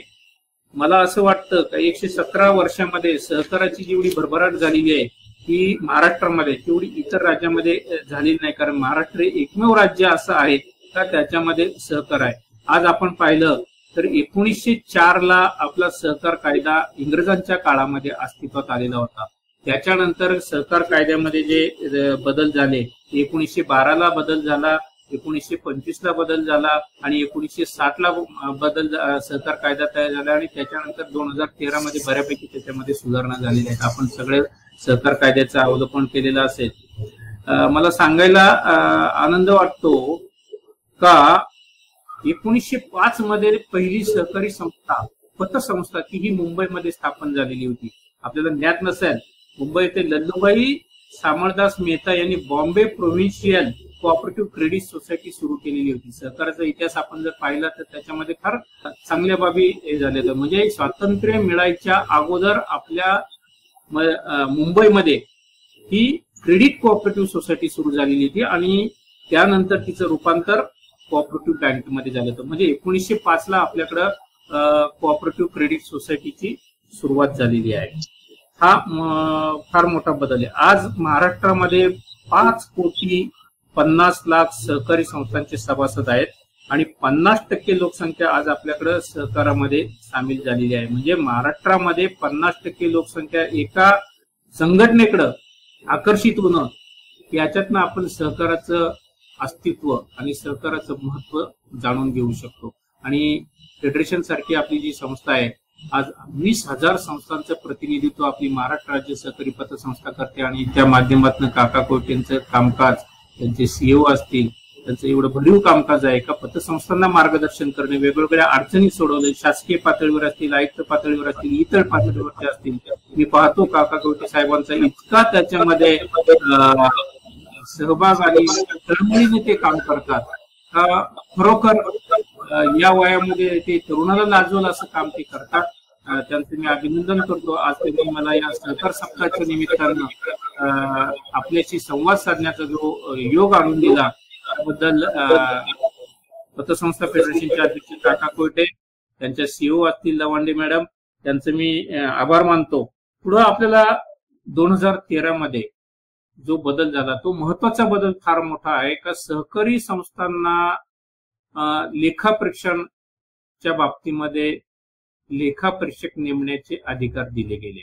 ज्या अगोदर का ते सहकार खात्याकडे होते, काही बाबतीमध्ये सहकारी संस्थांना होते, मात्र त्याच्यामध्ये अ आणि ब पार्ट असा होता. मात्र 2013 पासून राज्यातल्या सर्व सहकारी संस्था, मग ते साखर कारखाने असतील, पतसंस्था असतील, बँका असतील, ऑल आज राज्यामध्ये साधारणतः 56 प्रकारच्या सहकारी संस्था आपल्याला दिसून येतात. आणि आता सर्व प्रकारच्या सहकारी संस्थांना वर्षातनं एकदा लेखापरीक्षण करून घेण्याची जबाबदारी आहे आणि ती जबाबदारी सहकारी संस्थांनी पार पाडायची आहे.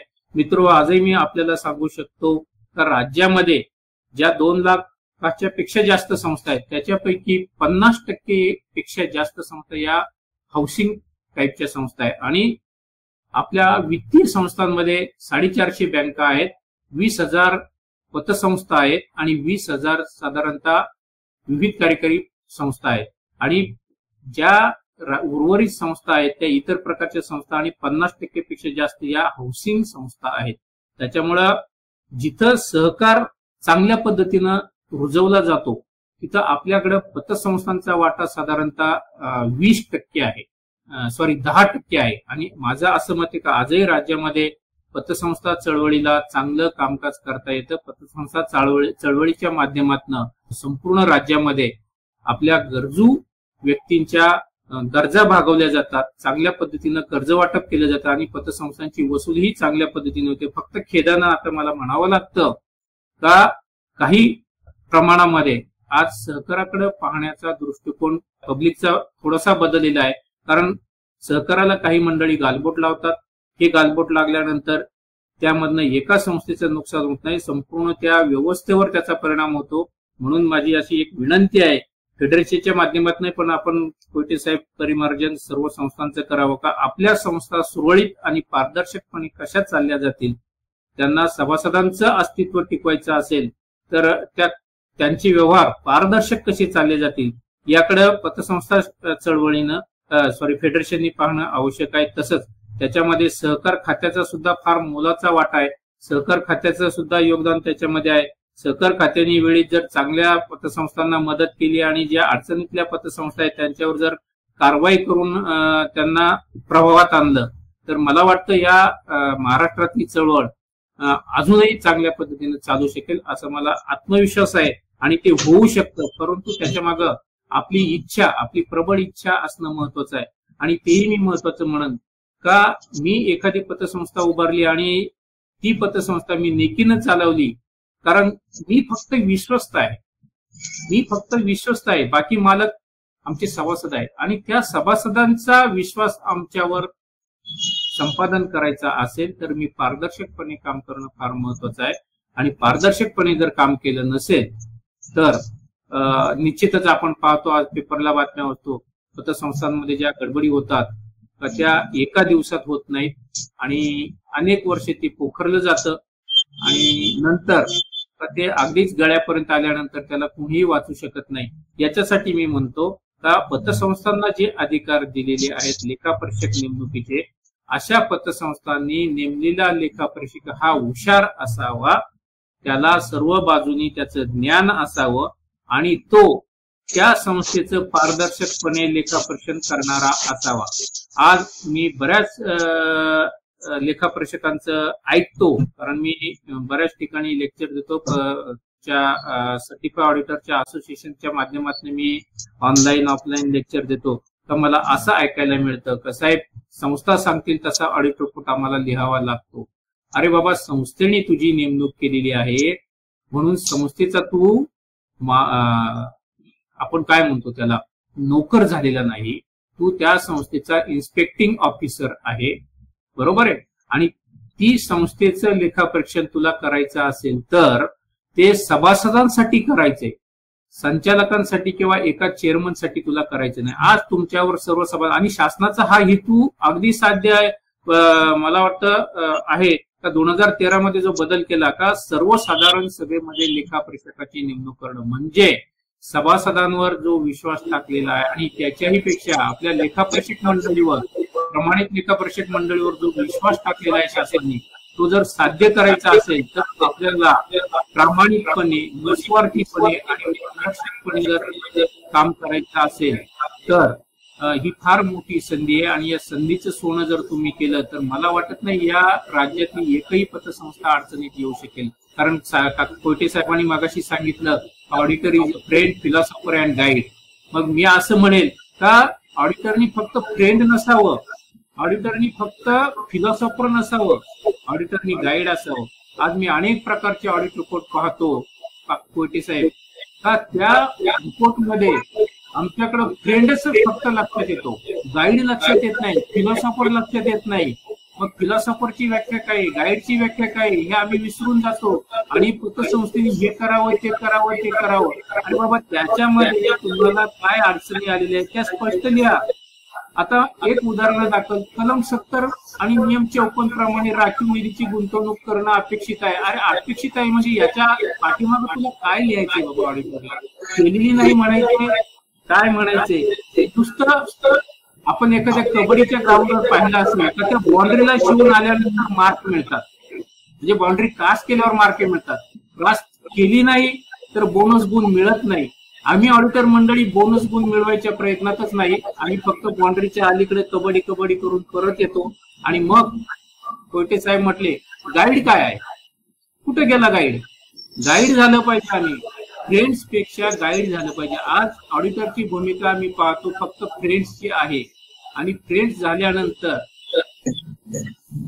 एखादी संस्था अडचणीत आल्यानंतर फ्रेंड्सच्या माध्यमातून तुम्ही त्याला मदत करता का?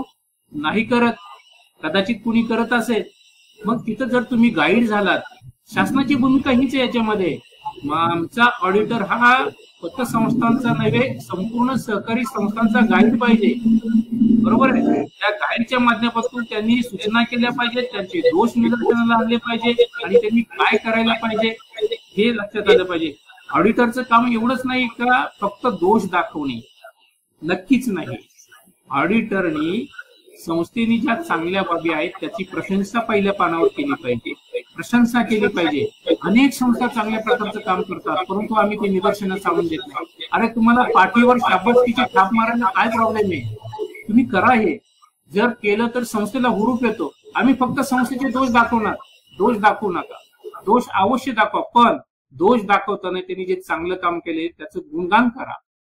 त्यांना ज्या आवश्यक बाबी करावायच्या आहेत त्या आपण त्यांना सूचना स्वरूपातल्या. आणि एखाद्या संस्थेमध्ये जर कायमस्वरूपी वारंवार चुकीच्या बाबी चाललेल्या असतील तर तिथं तुम्ही त्यांचे कान पण टोचले पाहिजे, तिथं तुम्ही त्यांच्या निदर्शनास आणून दिलं पाहिजे. हा महत्वाचा बदल आणि ही महत्वाची अपेक्षा शासनाची लेखापरीक्षणाच्या माध्यमातून आहे. आम्ही बऱ्याच वेळेला संस्थांमध्ये जातो आणि प्रिन्सिपल ऑडिटर ऑडिट करतच नाही असं माझ्या निदर्शनास येतं. कुणीतरी एखादा article clerk, field clerk audit करतो आणि ऑडिट झालं, ऑडिट रिपोर्ट दिला, हे चालत नाही. या विषयावर अनेक प्रमाणामध्ये तर लेखापरीक्षणाच्या दृष्टीतनं शासनाची भूमिका जर हा मी आपल्याला सांगू इच्छितो तर पारदर्शकपणा, नेकीनं काम करणं, सहकारी संस्थाच्या उणिवा निदर्शनास आणून देणं आणि सहकारी संस्थेला महत्वाचं मार्गदर्शन करणं ही फार महत्वाची भूमिका आहे. आणि आपल्याला जे ज्ञान प्राप्त झालेले आहे त्या माध्यमातून लेखापरीक्षण अहवाल ड्राफ्ट करणं आणि तो संबंधित निबंधकाला वेळेच्या आत देणं हे आहे.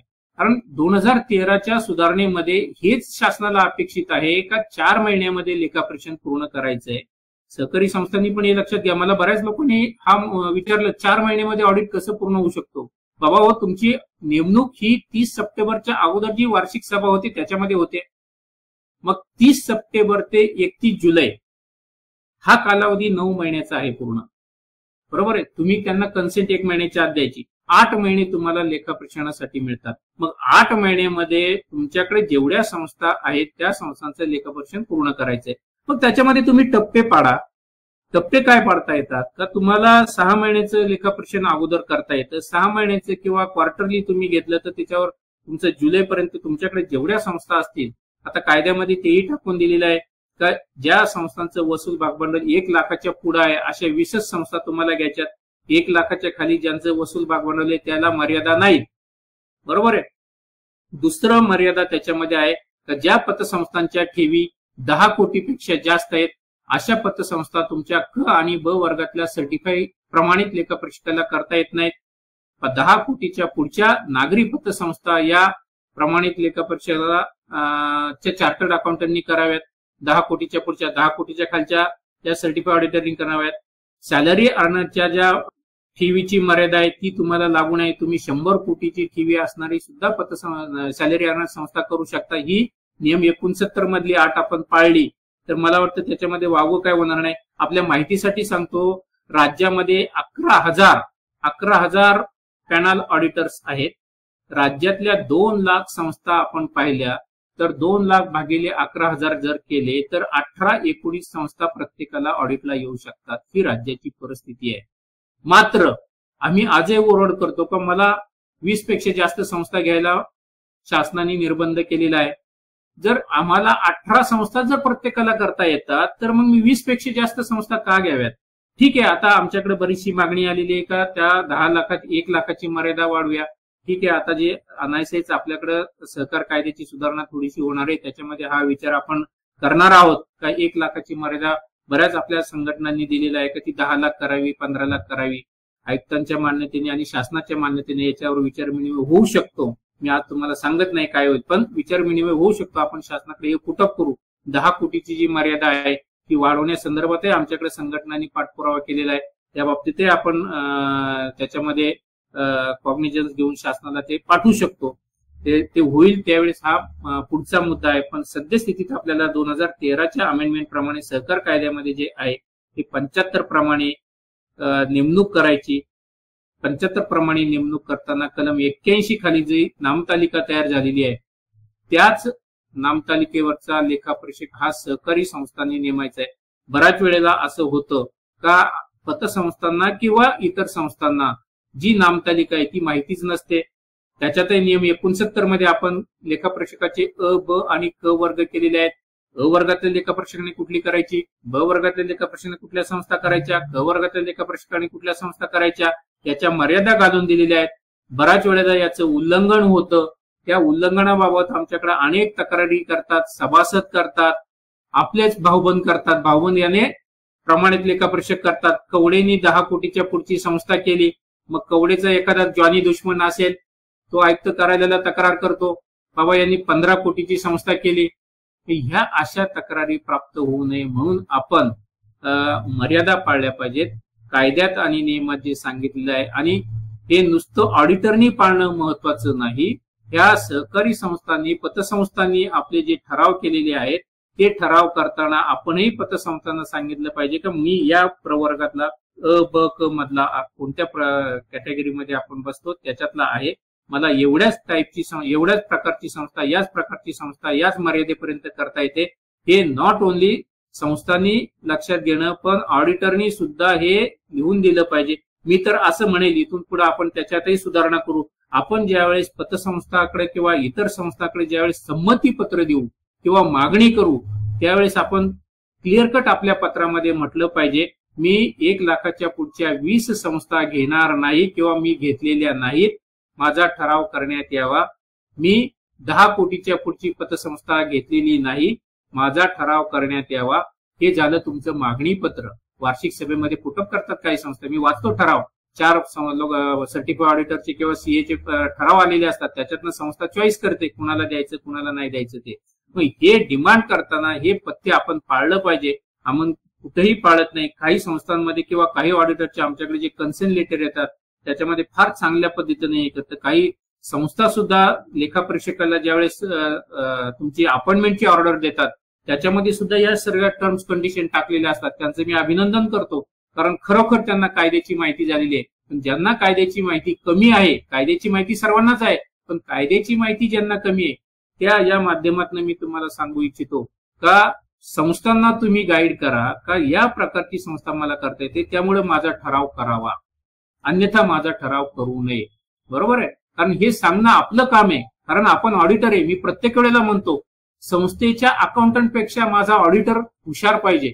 माझ्या ऑडिटरला अकाउंट आलं पाहिजे. मी परवा एका ठिकाणी म्हटलेलं आहे, मला अकाउंट येत नसेल तर मला ऑडिट करण्याचा अधिकार नाहीये. बरोबर, कारण संस्थेचा अकाउंटंट किंवा मॅनेजर तुमच्यापेक्षा फार हुशार असतो आणि मग तो ऑडिटरची पद्धत पाहतो. ऑडिटरला काय अपेक्षित आहे, ऑडिटर काय पाहणार आहे, ऑडिटर किती पाण्यात आहे, मग त्याला किती पाण्यात ठेवायचं का पाण्याच्या वर काढायचा, हे सगळं त्यांना माहित असतं. म्हणून ऑडिटर हा फार हुशार पाहिजे. बरोबर, तरच तो चांगल्या पद्धतीने ऑडिट करू शकतो. संस्थांच्या बाबतीमध्ये मी सांगू शकेल का ज्यावेळेस ह्या कायद्यामध्ये बदल झाला 2013 मध्ये फार मोठ्या प्रमाणात आपल्याकडे चेंजेस झाले. त्यामध्ये ज्या पद्धतीनं आपल्याला लेखापरीक्षकाची नेमणूक करायची किंवा लेखापरीक्षकाला रेकॉर्ड देताना काय रेकॉर्ड आपण तयार केलं पाहिजे या बाबतीमध्ये मी संस्थांना सांगू इच्छितो. तर आज राज्यामध्ये अगदी हाऊसिंग संस्थापासनं संस्था कॉम्प्युटरवर अकाउंटिंग करतात. आता मॅन्युअली अकाउंटिंग हे फार कमी प्रमाणामध्ये केलं जातं. ज्या अगदी थोड्याच पिशवीतल्या संस्था आहेत त्याच मॅन्युअली अकाउंटिंग करतात. मात्र जवळजवळ मी तर म्हणेन 90% किंवा 95% अकाउंटिंग संस्थांचं हे संगणकीय पद्धतीनं झालेलं आहे. त्यातही मला असं निदर्शनाला येतं की प्रत्येक संस्थेचं सॉफ्टवेअर हे वेगवेगळ्या स्वरूपाचं असतं. ते त्यांच्या पद्धतीनं सॉफ्टवेअर करून घेतात. चांगली गोष्ट आहे. माझा इथून पुढे असाही काय कोयटे साहेब विचार आहे का जे काही संगणकीकरण झालेलं आहे आणि जे काही सॉफ्टवेअर आपण संस्थांसाठी वापरणार आहोत ते महाराष्ट्रामध्ये एकाच प्रकारचं सॉफ्टवेअर तयार करून त्याला सहकार खात्याची जर मान्यता घेतली तर जसं कॉमन अकाउंटिंग सिस्टीम विविध कार्यकारी संस्थांना 2007-8 मध्ये वैद्यनाथन समितीनं लागू केलेली होती, तशीच माझ्या मते पतसंस्थांना असं एक कॉमन अकाउंटिंग सिस्टीम लागू करून त्याला एकाच प्रकारचं सॉफ्टवेअर तयार करून, भले ते कुणी करू परंतु त्या सॉफ्टवेअरमध्ये एक साम्यता असली पाहिजे आणि त्याला शासनाने जर मान्यता दिली, पतसंस्थेने जर सॉफ्टवेअर घ्यायचं तर त्याला सहकार आयुक्तांची मान्यता घ्यावी. आपण हे सजेशन्स आयुक्त साहेबांना मी पण करणार आहे आणि आपल्या माध्यमातून जर हे काम झालं तर मला वाटतं राज्यातल्या जेवढ्या काही पतसंस्था आहेत त्यांचं अकाउंटिंग हे एकाच पद्धतीचं होईल आणि ऑडिटरला तपासायला सुद्धा ते फायद्याचं जाईल. मित्रहो, याच्या पुढचा फार महत्वाचा आणि मजेशीर मुद्दा आहे. मी अशा काही संस्था केल्या का ज्या संस्था कॉम्प्युटरवर अकाउंटिंग करतात, मात्र त्यांनी आमच्या अकाउंटिंगच्या दृष्टीतनं संस्थेला लागणारं डेली कॅशबुक, लेजर, कर्ज रजिस्टर याच्या प्रिंटआउट काढलेल्या नसतात. फार शोकांतिका आहे. काही संस्थांमध्ये मी ऑडिटरला अलर्ट करतो, इव्हन संस्थांना सुद्धा मी सांगतो का आमचं अकाउंटिंग सॉफ्टवेअरच्या माध्यमातून होतं, मात्र आम्ही फक्त त्याचा बॅकअप घेतो आणि त्याच्या प्रिंटआउट काढत नाही. मी स्वतः एक संस्था केलेली होती, त्यामुळं मी पाहिलं का फेर ऑडिटला मी कॅशबुक मागितल्यानंतर कोयटे साहेब तर मला कॅशबुक प्रिंटआउट काढलेलं नाही गेली 3 वर्षाचं, असं त्या संस्थेतनं ऐकायला मिळालं. म्हणजे शोकांतिका आहे. आम्ही ऑडिट करताना काय पाहतो, जर आम्ही कॅशबुक पाहत नसेल, आम्ही लेजर पाहत नसेल तर आम्ही ऑडिट कशाचं करतो? फक्त ट्रायल बॅलन्स काढलाय त्याच्यावर टीका मारणार, बॅलन्स शीट काढलाय त्याच्यावर कॉमेंट्स करणार, कर्ज अर्ज आले त्याच्यावर कॉमेंट्स करणार. अरे बाबा, तुम्हाला जर अकाउंटिंगच त्याचं समजलं नसेल किंवा त्याच्या प्रिंटआउटच दर महिन्याला काढलेल्या नसतील तर संस्थांनी हे लक्षात घ्यावं का तुमचा ₹1,00,000 महिन्याचा व्यवहार असो किंवा ₹1,00,000 असो, दर महिन्याला प्रत्येक सहकारी संस्थेनी प्रिंटआउट काढले पाहिजेत. ते कॅशबुक असेल, ते पीटी कॅशबुक असेल, ते जनरल लेजर असेल, ते कर्ज लेजर असेल, त्याच्या प्रिंटआउट काढून ऑडिटरला तपासायला दिल्याच पाहिजे आणि ऑडिटरनी ही मागणी केलीच पाहिजे. आमच्याकडे काही ऑडिटर असे आहेत तर ते स्क्रीनवर ऑडिट करतात, चालणार नाही. कारण याच्यामधले धोके लक्षात घ्या. तर ज्यावेळेस आम्ही स्क्रीनवर ऑडिट करतो त्यावेळेस त्या सॉफ्टवेअरमध्ये पुढे जाऊन बदल केले जातात. मी असे बदल केलेल्या संस्था सुद्धा पाहिलेल्या आहेत का लेखा परीक्षकांनी ऑडिट केल्यानंतर पुढे त्या संस्थांनी बदल केले. मग आम्ही जर प्रिंटआउट घेतला तर मी ठामपणे म्हणू शकतो मी आज ऑडिट केले त्या मी प्रिंटआउट काढले त्यावेळेस संस्थेचे व्यवहार असे होते, त्याच्यानंतर जे ऑडिट बदलले ते मला माहित नाही आणि त्याला मी जबाबदार नाही. ज्यावेळेस अशी नोटीस येते संस्था ही नोटीस तुम्हाला कधी येते तर ज्यावेळेस संस्था अडचणीत येते त्याच्या तक्रारी होतात त्यावेळेस आयुक्त कार्यालयाकडनं किंवा त्या निबंधक कार्यालयाकडनं आपल्याला विचारणा होते आणि मग आपण ऑडिट करताना काय काळजी घेतली तर आपल्याला काहीच सांगता येत नाही. आम्ही फक्त खुलासा करतो का मी ऑडिट केलं त्यावेळेस संस्थेचे व्यवहार असे होते. मग त्यावेळेस व्यवहार असे होते तर मग रिऑडिटला टेस्ट ऑडिटला कॅशबुक का मिळालं नाही ही आमच्या राज्यामध्ये शोकांतिका आहे. एखाद्या वेळेस टेस्ट ऑडिट जर काढलं जातं किंवा रिऑडिट काढलं जातं तर वर्षानुवर्षे रेकॉर्ड मिळत नाही. या बाबतीत माझा अशी एक विनंती आहे की फेडरेशननी याच्या बाबतीमध्ये नक्कीच पुढाकार घेऊन ज्या संस्थांमध्ये अशा काही अनुचित बाबी घडलेल्या आहेत अशाच बाबतीमध्ये फेअर ऑडिट किंवा टेस्ट ऑडिट शासनाकडनं निबंधक काढतात आणि अशा संस्थांचं रेकॉर्ड आणि मोस्टली याच्यामध्ये हाऊसिंग संस्था आणि पतसंस्थांचा पार्ट मोठा आहे. लक्षात घ्या हाऊसिंग संस्था आणि पतसंस्थांचा रिऑडिटच्या बाबतीमध्ये पार्ट मोठा आहे आणि तिथं आम्ही रेकॉर्ड त्या ऑडिटरला देत नाही. रिऑडिट आणि टेस्ट ऑडिट हे फक्त गव्हर्नमेंटच्या ऑडिटरकडनं होतं, खासगी ऑडिटरकडनं केलं जात नाही कारण तिथं बऱ्याच वेळेला फी मिळत नाही आणि मग आपण ते करू शकत नाही किंवा करत नाही. माझं असंही मत आहे का फक्त टेस्ट ऑडिट आणि रिऑडिट हे शासनानेच करावं.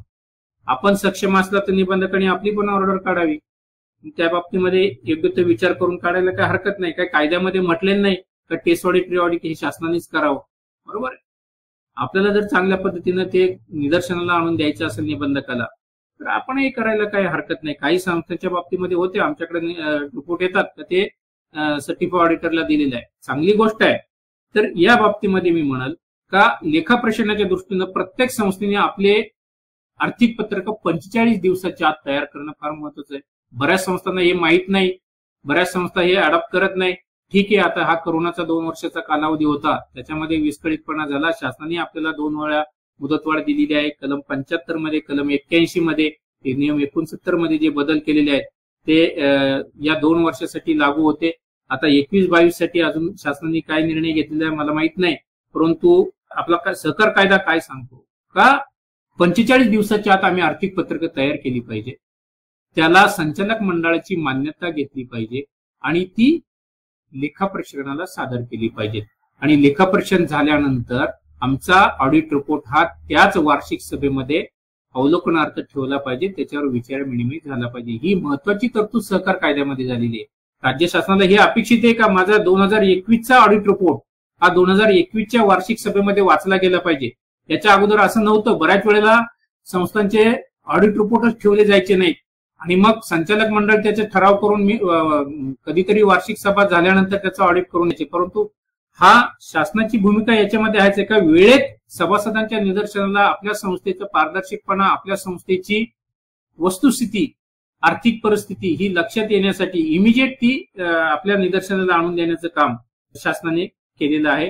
फक्त त्याचा आपण चांगल्या प्रमाणामध्ये उपयोग करून घेणं महत्वाचं आहे. दुसरं त्या शासनाने फार मोठा बदल आणि फार मोठं चांगलं काम त्या अमेंडमेंट मध्ये केलेलं आहे. सेक्शन 24A मध्ये सभासदांसाठी प्रशिक्षण, कर्मचाऱ्यांसाठी अधिकाऱ्यांसाठी प्रशिक्षण आणि संचालकांसाठी प्रशिक्षण. आज मला खेदाने म्हणावं लागतं का सभासद आमचा कितपत प्रशिक्षित आहे मी सांगू शकत नाही, मात्र संचालकांनी प्रशिक्षण हे घेतलंच पाहिजे या मताचा मी आहे. नवे कायदा सांगतो संस्थेतल्या प्रत्येक कर्मचाऱ्यांनी प्रशिक्षण घेतलंच पाहिजे. मला बऱ्याच संस्थांचे फोन येतात किंवा मला माहिती पडतं का आमच्या संस्थेमध्ये आम्ही ट्रेनिंग इन्स्टिट्यूट तयार केलेली आहे, आम्ही क्वार्टरली ट्रेनिंग घेतो. चांगली बाब आहे आणि हे अत्यंत आवश्यक आहे.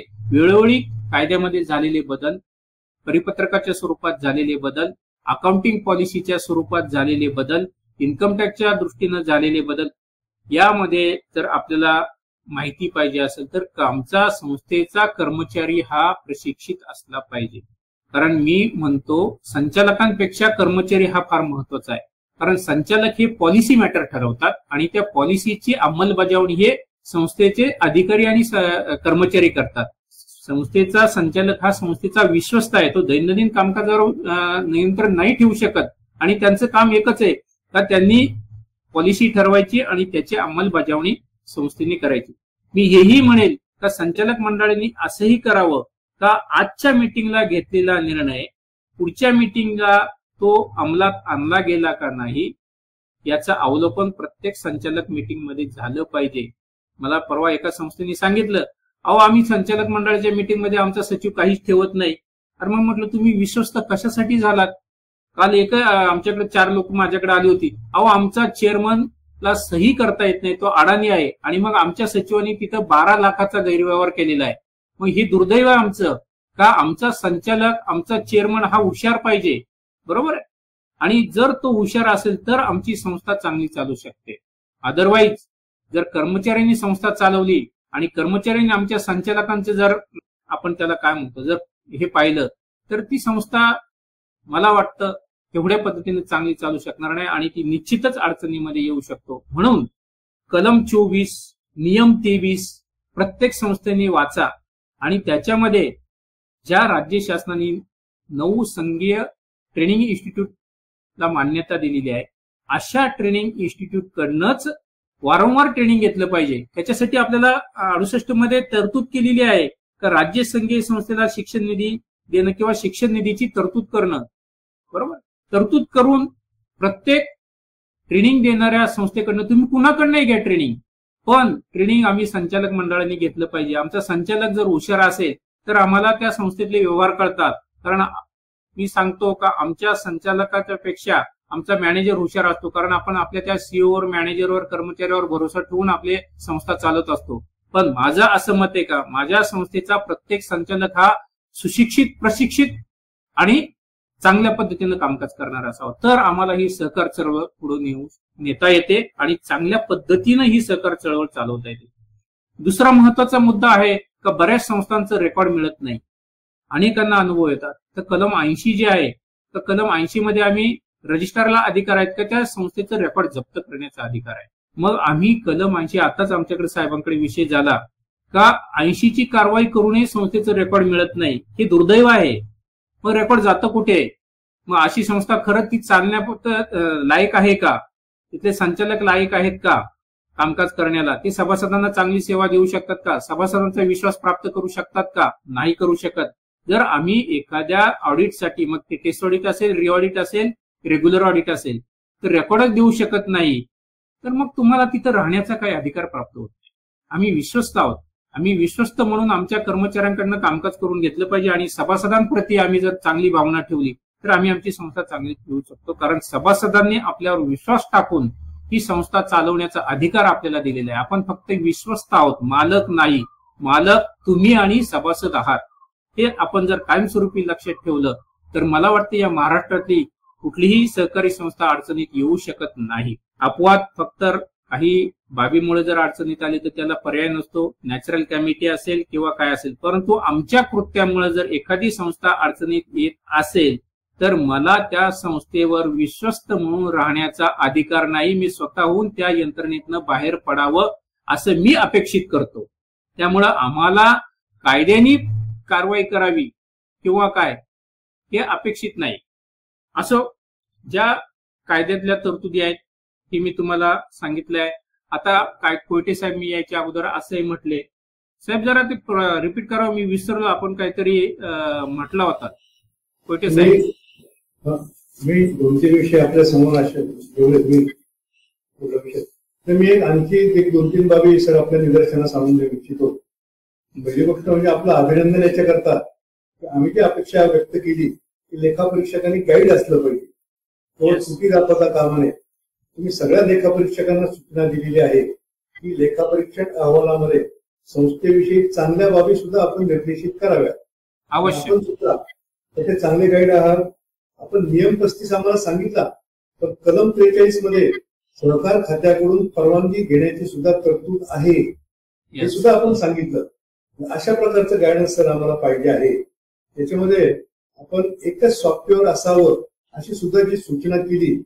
म्हणून त्या चॅटबॉक्स मध्ये कैलास कालेकरांनी सुद्धा त्याला अनुमोदन दिलं, अनेकांनी अनुमोदन दिलं. ती सुद्धा अतिशय योग्य अशा प्रकारची सूचना निश्चितपणे आहेत. मी आणखी आपलं व्याख्यान ऐकल्यानंतर सर मला असं वाटायला लागलं की आम्ही जे काही प्रशिक्षण घेतो, प्रशिक्षणाचे सर्टिफिकेट देतो, आपलं मार्गदर्शन ज्या ज्या संस्थांनी ऐकलं असेल त्यांना सुद्धा प्रशिक्षणाचं सर्टिफिकेट द्यावं. प्रशिक्षणामध्ये वेगळं काय आम्ही देतो ते तुम्ही आज या फेसबुक लाईव्हच्या माध्यमातून दिलेलं आहे. तर मॅडम त्याचा सुद्धा विचार करा. आणखी सर आपण एक बाब सांगितली की एका बँकेनं 3 महिन्याचा जरी हप्ता थकला तरी त्याला नोटीस पाठवण्याची तरतूद केलेली आहे. तसं माझ्या संस्थेमध्ये सुद्धा मी एक समता वसुली पॅटर्न असा राबवलेला आहे. एखाद्या कर्जदाराचा एक हप्ता जरी थकला तरी माझ्याकडनं पांढऱ्या रंगाचं पत्र जातं, दुसरा हप्ता थकला की निळ्या रंगाचं जातं, तिसरा हप्ता थकला की लाल रंगाचं पत्र जातं. पहिल्या हप्त्यामध्ये हप्ता भरण्याची विनंती केलेली असती, दुसऱ्या हप्त्यामध्ये विनंती हा शब्द काढून टाकलेला आहे आणि तिसऱ्या लाल पत्रामध्ये कारवाई करण्याची त्याला आम्ही सूचना केलेली आहे. त्या व्यतिरिक्त ज्या ज्या काही कार्यवाही आहेत, एक हप्ता थकल्याचं पत्र जर संबंधित कर्मचाऱ्यांनी दिलं नाही त्याला 2 रुपये रोज दंड आहे, दुसरं पत्र दिलं नाही की 5 रुपये रोज दंड आहे. 101 ची कारवाई सुद्धा त्यांनी किती दिवसात केली पाहिजे त्याचा एक कालबद्ध कार्यक्रम ठरवून दिलेला आहे. त्या कालबद्ध कार्यक्रमाप्रमाणे जर त्या कर्मचाऱ्याने अंमलबजावणी केली नाही तर त्याला दिवसाघडीक दंड ठेवलेला आहे. एवढंच नव्हे सर, आपण दूर आहात याच्यामध्ये लाल अक्षराने लिहिलेले बघा, या कारवाईमध्ये आम्ही पदाधिकाऱ्यांनी सुद्धा तुम्ही हस्तक्षेप केला तर आम्हाला सुद्धा 100 रुपये रोज दंडाची तरतूद केलेली आहे. माझी आपल्याला विनंती आहे सर की अशा प्रकारचा वसुली पॅटर्न राबवणाऱ्या पतसंस्थांना सुद्धा आपण काही गुण देण्याची तरतूद आपल्या लेखापरीक्षणामध्ये करावी. सगळ्यांना ते कितपत आवडेल मला माहित नाही, पण आपण सुद्धा कायद्याची ही जी काही बंधनं आहे ते मित्रांनो निश्चितपणे पाळलेच पाहिजे. ओके, धन्यवाद. मी एक 5 मिनिटं आता बोलू इच्छितो. आपल्या माहिती सांगतो का सहकारी पतसंस्था म्हणजे नागरी पतसंस्थांना नव्याने आपण मार्कशीट लागू करतोय. मागे आपला हा विषय झालेला होता, मला ते बनवायला सांगितलं होतं, आपली कमिटी पण झालेली होती. माझं मार्कशीट जवळजवळ फायनल झालेलं आहे. मगाशी आपण म्हटलं सिबिलचा मुद्दा सुद्धा त्या मार्कशीट मध्ये टाकावा, परंतु आपण एकदा या आपण त्याच्यावर आयुक्त साहेबांबरोबर चर्चा करू. सिबिल सगळ्या संस्थांना जर लागू करायचा असेल आणि तो मुद्दा त्याच्यामध्ये घ्यायचा असेल तर अवश्य त्याच्यामध्ये आपण आयुक्त साहेबांच्या परवानगीने घेऊया. नवीन मार्कशीट मी जी आता आयुक्त साहेबांना प्रोड्यूस करणार आहे त्याच्यावर आपण विचारविनिमय करून ते 2021-22 साठी लागू करण्याचा सहकार खात्याचा मानस आहे. अत्यंत चांगल्या पद्धतीने ते बनवलेलं आहे आणि सगळे मुद्दे त्याच्यामध्ये कव्हर केलेले आहेत. आपणही त्याचा मला वाटतं त्याच्यामध्ये सहभाग घ्यावा एक पतसंस्था फेडरेशन म्हणून, कारण आपण हा नागरी पतसंस्थांना मार्कशीट बदलण्याचा पहिला प्रयोग आहे. 2004ला जे बनवलेलं होतं त्याच्यामध्ये माझ्या मते मी जवळजवळ 40% बदल केलेले आहेत आणि ते आत्ताच्या याला घडीला अनुसरून ते योग्य आहेत. अजूनही त्याच्यामध्ये जर आपल्या काही सूचना असतील तर त्या अवश्य आपण करूया. त्याच्यानंतर आपण महत्वाचं माननीय आयुक्त साहेबांनी मध्ये मला सांगितलं का पतसंस्थांचा ऑडिट रिपोर्ट हा महाराष्ट्रामध्ये एकसारखा असावा. या पद्धतीनं आपण टेम्पलेट तयार केलेले आहेत. माझ्याकडे आता जवळजवळ तो मी फायनलला आणलेला आहे. हा पतसंस्थांचा ऑडिट रिपोर्ट कसा असावा या पद्धतीनं मी सगळं ड्राफ्टिंग जवळजवळ 70 पानाचा ऑडिट रिपोर्ट तयार केलेला आहे. त्याच्यामध्ये काय असावं, मग XYZ ऑडिटरला काय आढळलं आणि दुसऱ्या ऑडिटरला काय आढळलं हे त्याला अधिकार नाही. त्या ऑडिट रिपोर्ट मध्ये जो टेम्पलेट आहे त्याच्यामध्ये जे लिहिलेलं आहे त्याला अनुसरून त्या ऑडिटरनी त्या संस्थेचे रिमार्क्स त्याच्यामध्ये लिहायचे.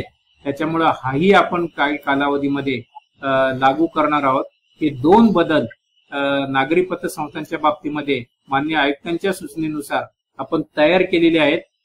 पुढच्या वर्षासाठी मान्य आयुक्तांच्या परवानगीनं आयुक्तांनी ज्यावेळेस ते पाहतील वाचतील त्याच्यामध्ये अजून काही सुधारणा करायच्या असतील तर आयुक्त साहेब त्याच्या बाबतीत सूचना करतील आणि त्यानुसार आपण लागू करणार आहोत. आणि हा फार मोठा बदल, कारण या स्थितीमध्ये आज जर पाहिलं तर प्रत्येक पतसंस्थेचा ऑडिट रिपोर्ट, नॉट ओन्ली पतसंस्था, अनेक सहकारी संस्थांचे ऑडिट रिपोर्ट ऑडिटर मंडळी योग्य त्या क्रमाने लिहित नाहीत, योग्य त्या पद्धतीने लिहित नाहीत, जे पाहिजे ते लिहित नाहीत. वित्तीय संस्थांच्या बाबतीमध्ये ऑडिट रिपोर्ट कसा असावा असं एक टेम्पलेट तयार केलेलं आहे. फक्त फिल इन द ब्लँक्स ऑडिटरला करायचे आहेत. काही बाबतीमध्ये त्याच्यापेक्षा जास्त काय ऑडिटरला लिहायचं असेल तर तो ऑडिटर त्याच्यामध्ये लिहू शकतो. परंतु संस्थेतली कुठलीही बाब जर सुटली तर ऑडिटरवर जबाबदारी येणार आहे इथून पुढे. एवढं आपण त्या ऑडिट रिपोर्टच्या माध्यमातून निदर्शनाला आणून दिलेलं आहे. कारण कुठल्याही संस्थेमध्ये गैरव्यवहार असेल काय असेल तर तो ऑडिट रिपोर्टमध्ये जर लिहिला नाही त्या भागामध्ये, आज आम्ही पाहिलं आयुक्त साहेबांकडे हिअरिंग होतात, क भागामध्ये मी लिहिलेले का जी संस्था आज लिक्विडेशन मध्ये काढायची वेळ आलेली आहे आणि ऑडिटर आमचे सांगतात का ते क भागामध्ये लिहिलेलं आहे. मग आम्ही वेटेज दिलेलं आहे त्याला. अ ब क भाग हा कशासाठी केलेला आहे? संस्थांनी पण माझ्या मते नॉट ओन्ली ऑडिटर्स, संस्थांनी सुद्धा याचा कॉग्निजन्स घेतलेला पाहिजे का ऑडिटर कोणत्या भागामध्ये काय लिहितो आणि आपलं कामकाज कोणत्या भागामध्ये येतं. चांगलं असेल तर ते पहिल्या पानावर येतं, चुकीचं असेल तर ते क भागामध्ये येतं, सुधारणा असतील तर ते क भागामध्ये येतं. तर हे सगळं फक्त लेखापरीक्षकांनी पाहायचं नाही तर आपण पतसंस्थांना सुद्धा हा ऑडिट रिपोर्ट पब्लिश आपल्या वेबसाईटवरच टाकू. पतसंस्थांनी सुद्धा तो वाचला पाहिजे. आणि माझं असं मत आहे कोयटे साहेब, हा ऑडिट रिपोर्ट एकदा वाचल्यानंतर त्या ऑडिटरला काही करण्याची गरज नाही. काय ऑडिट करावं, त्या संस्थेमध्ये काय पाहावं हे त्याला ऑटोमॅटिक करणार आहे. आम्ही 8 नंबरचा नमुना सुद्धा आता नव्याने तयार केलेला आहे.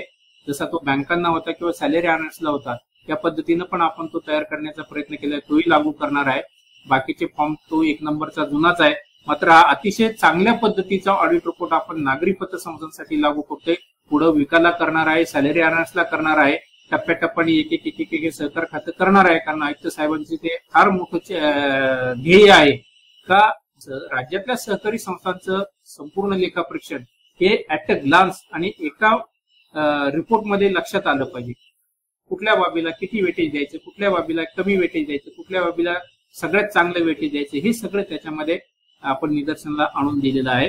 तर तेही आपल्याकडनं मला वाटतं आम्ही काही कालावधीमध्ये पब्लिश करणार आहोत. याचाही आपण अवलंब करायचा आहे आणि सहकारी संस्थांचं अस्तित्व टिकवण्यासाठी आपण प्रयत्न करायचा आहे. मार्कशीटमध्ये काय आहे मी आता सांगणार नाही किंवा ऑडिट रिपोर्टमध्ये काय आहे आपण ज्यावेळेस वेबसाईटवर टाकू त्यावेळेस आपल्याला ते निदर्शन राहील. त्याच्यामध्ये जर काही सूचना असतील तर त्याही आपण अवश्य कराव्या. कारण बऱ्यापैकी प्रयत्न केलेला आहे. आता मी जाता जाता एकच सांगेल, आपण जवळजवळ आता मला वाटतं 1.5 तास मी बोललेलं आहे. लोकांचा मी काय आता अंत पाहणार नाही. परंतु एक गोष्ट सांगतो जाता जाता, 2013ला ज्यावेळेस शासनाने हा कायदा बदलला आणि त्याच्यामध्ये संस्थांना स्वायत्तता दिली, लेखापरीक्षकाला स्वायत्तता दिलेली आहे. कारण लेखापरीक्षक हा संस्थेने नेमायचा आहे, सहकार खात्याने नाही. फक्त 81 मध्ये तरतूद केलेली आहे, सहकारी संस्थांनी वार्षिक सभेमध्ये जर नेमणूक केली नाही तर निबंधकाला अधिकार प्राप्त आहेत. जिल्हा पातळीवर जिल्हा उपनिबंधकांना आहेत, विभागीय पातळीवर विभागीय निबंधकांना आहेत आणि राज्य पातळीवर माननीय सहकार आयुक्तांना आहेत. तर हे 3 पत्ते त्याच्यामध्ये आहे का आपली नेमणूक ही वार्षिक सभेमध्येच झाली पाहिजे. आमच्याकडे बरेच ठराव येतात तर वार्षिक सभेने संचालक मंडळाला अधिकार दिले, चालत नाही. म्हणून तर कायद्यामध्ये बदल झाले. शासनाची भूमिका हीच आहे का माझ्या सहकारी संस्थेच्या सर्व सभासदांना माहिती झालं पाहिजे का तो लेखापरीक्षक कोण आहे, त्याची क्वालिटी काय आहे. बरोबर आहे.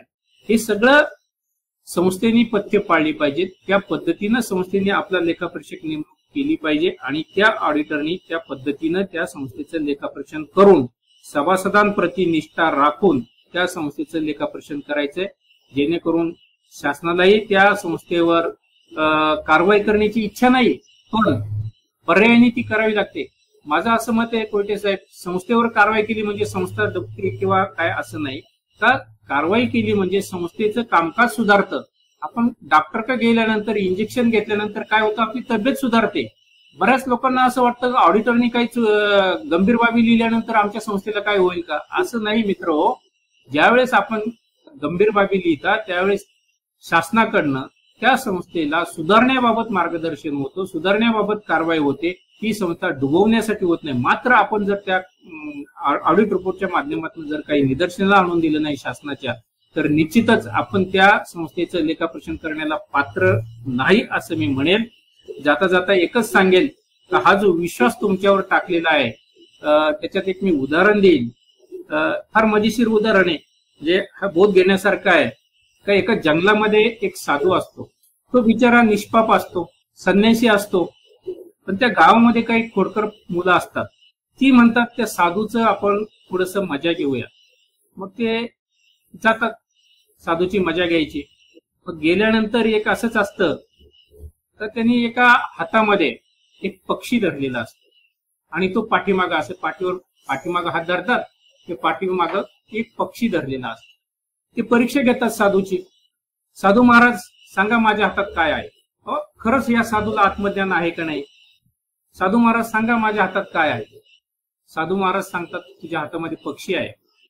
पोरं जरा म्हणतात साधूंना काहीतरी ज्ञान चांगलं आहे, मग मला सांगा आता तो जिवंत आहे का मेलेला आहे.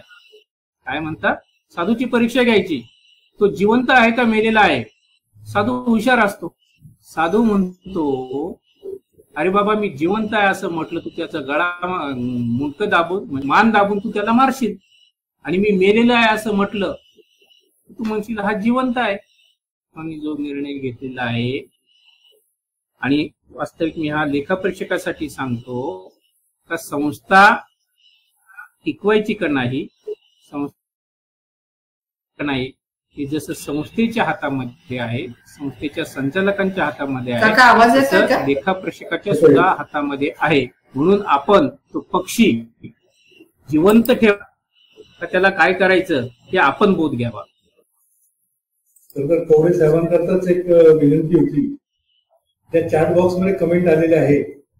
एका कृष्णा पवार नावाच्या प्रतिनिधीने सूचना केलेली आहे की त्या पतसंस्थेनं कर्मचाऱ्यांना सेवा नियम लागू केलेले आहेत का, याला सुद्धा काही मार्क्स असावेत. त्याच्याप्रमाणे रमेश कुमार मिठारे यांनी सूचना केलेली आहे. आवाज येतो, माझा आवाज येतो. आपण ज्याप्रमाणे आपण ऑडिट रिपोर्टची युनिफॉर्म करताय त्याप्रमाणे संस्थांकरता कर्जांच्या कागदपत्रांमध्ये सुद्धा युनिफॉर्मिटी आणण्याचा आपण प्रयत्न करावा. तर मी आणखी एक विनंती आपल्याला करू इच्छितो. आपण जे नव्यानं ऑडिट निकष तयार करत आहात, या ऑडिट निकषच्या आधारे आपण काही व्हिडिओ कॉन्फरन्सच्या बैठका राज्यामध्ये आयोजित करू, आणि ज्या काही पतसंस्था प्रतिनिधींच्या किंवा लेखापरीक्षकांच्या सूचना असतील त्या आपण त्याच्यामध्ये समावेश करण्याचा प्रयत्न करू. आमचं 100% ऐका असं मी म्हणणार नाही, परंतु आमच्या सूचना तरी आपण या VC द्वारे ऐकून घ्याव्यात असं मला वाटतं. त्याच्यावर आपण निर्णय घ्या. मॅडम समारोप करताय. खूप खूप धन्यवाद कवडे साहेब. आपण जे मार्गदर्शन केलंय हे खरंच खूप मोलाचं आहे, कारण कुठल्याही संस्थेची आर्थिक सक्षमता ही तिच्या लेखापरीक्षणावरच अवलंबून असते. त्यामुळे योग्य व्यक्तीने योग्य पद्धतीने लेखापरीक्षण होणं ही खूप महत्वाची बाब आहे.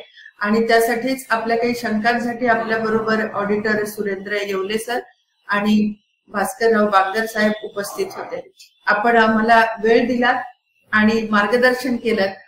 काकासाहेबांनी एक विनंती आपल्याला अशी केली होती की आपण राज्यभर अशा प्रकारचे फेसबुक लाईव्ह किंवा झूम मीटिंग आयोजित करून लेखापरीक्षणामध्ये पतसंस्थांना आणखी काय अपेक्षित आहे यांची मतं आपण जाणून घेऊन मग आपण याच्या बाबतीत निर्णय घ्यावा. ऑडिट निकषच्या बाबतीत त्याबाबतही आपण आपलं मत कळवावं. त्या पद्धतीने नियोजन राज्य फेडरेशनला नक्की करता येईल. आपण आपल्या व्यस्त दिनक्रमातून वेळ दिलात आणि खूप सखोल आणि बहुमोल वेळ दिलात, त्याबद्दल खूप खूप धन्यवाद. आणि राष्ट्रीय सहकार सप्ताहाच्या खूप खूप शुभेच्छा. उद्या आपण याच व्यासपीठावरती 11:30 वाजता भेटणार आहोत सहकारी मित्रांनो. उद्या बरोबर 11:30 वाजता आपल्या सर्व कर्मचारी अधिकारी वर्गाला याच वेळेला फेसबुक लाईव्ह वरती उपस्थित राहायला सांगा. उद्या आपल्या बरोबर अप्पर निबंधक माननीय शैलेश कोथमिरे साहेब आहेत. त्यामुळे सर्वांनी सकाळी 11:30 वाजता उपस्थित राहावं. खूप खूप धन्यवाद. या व्यासपीठावर उपस्थित मान्यवरांचे खूप खूप आभार. जय सहकार. जय सहकार.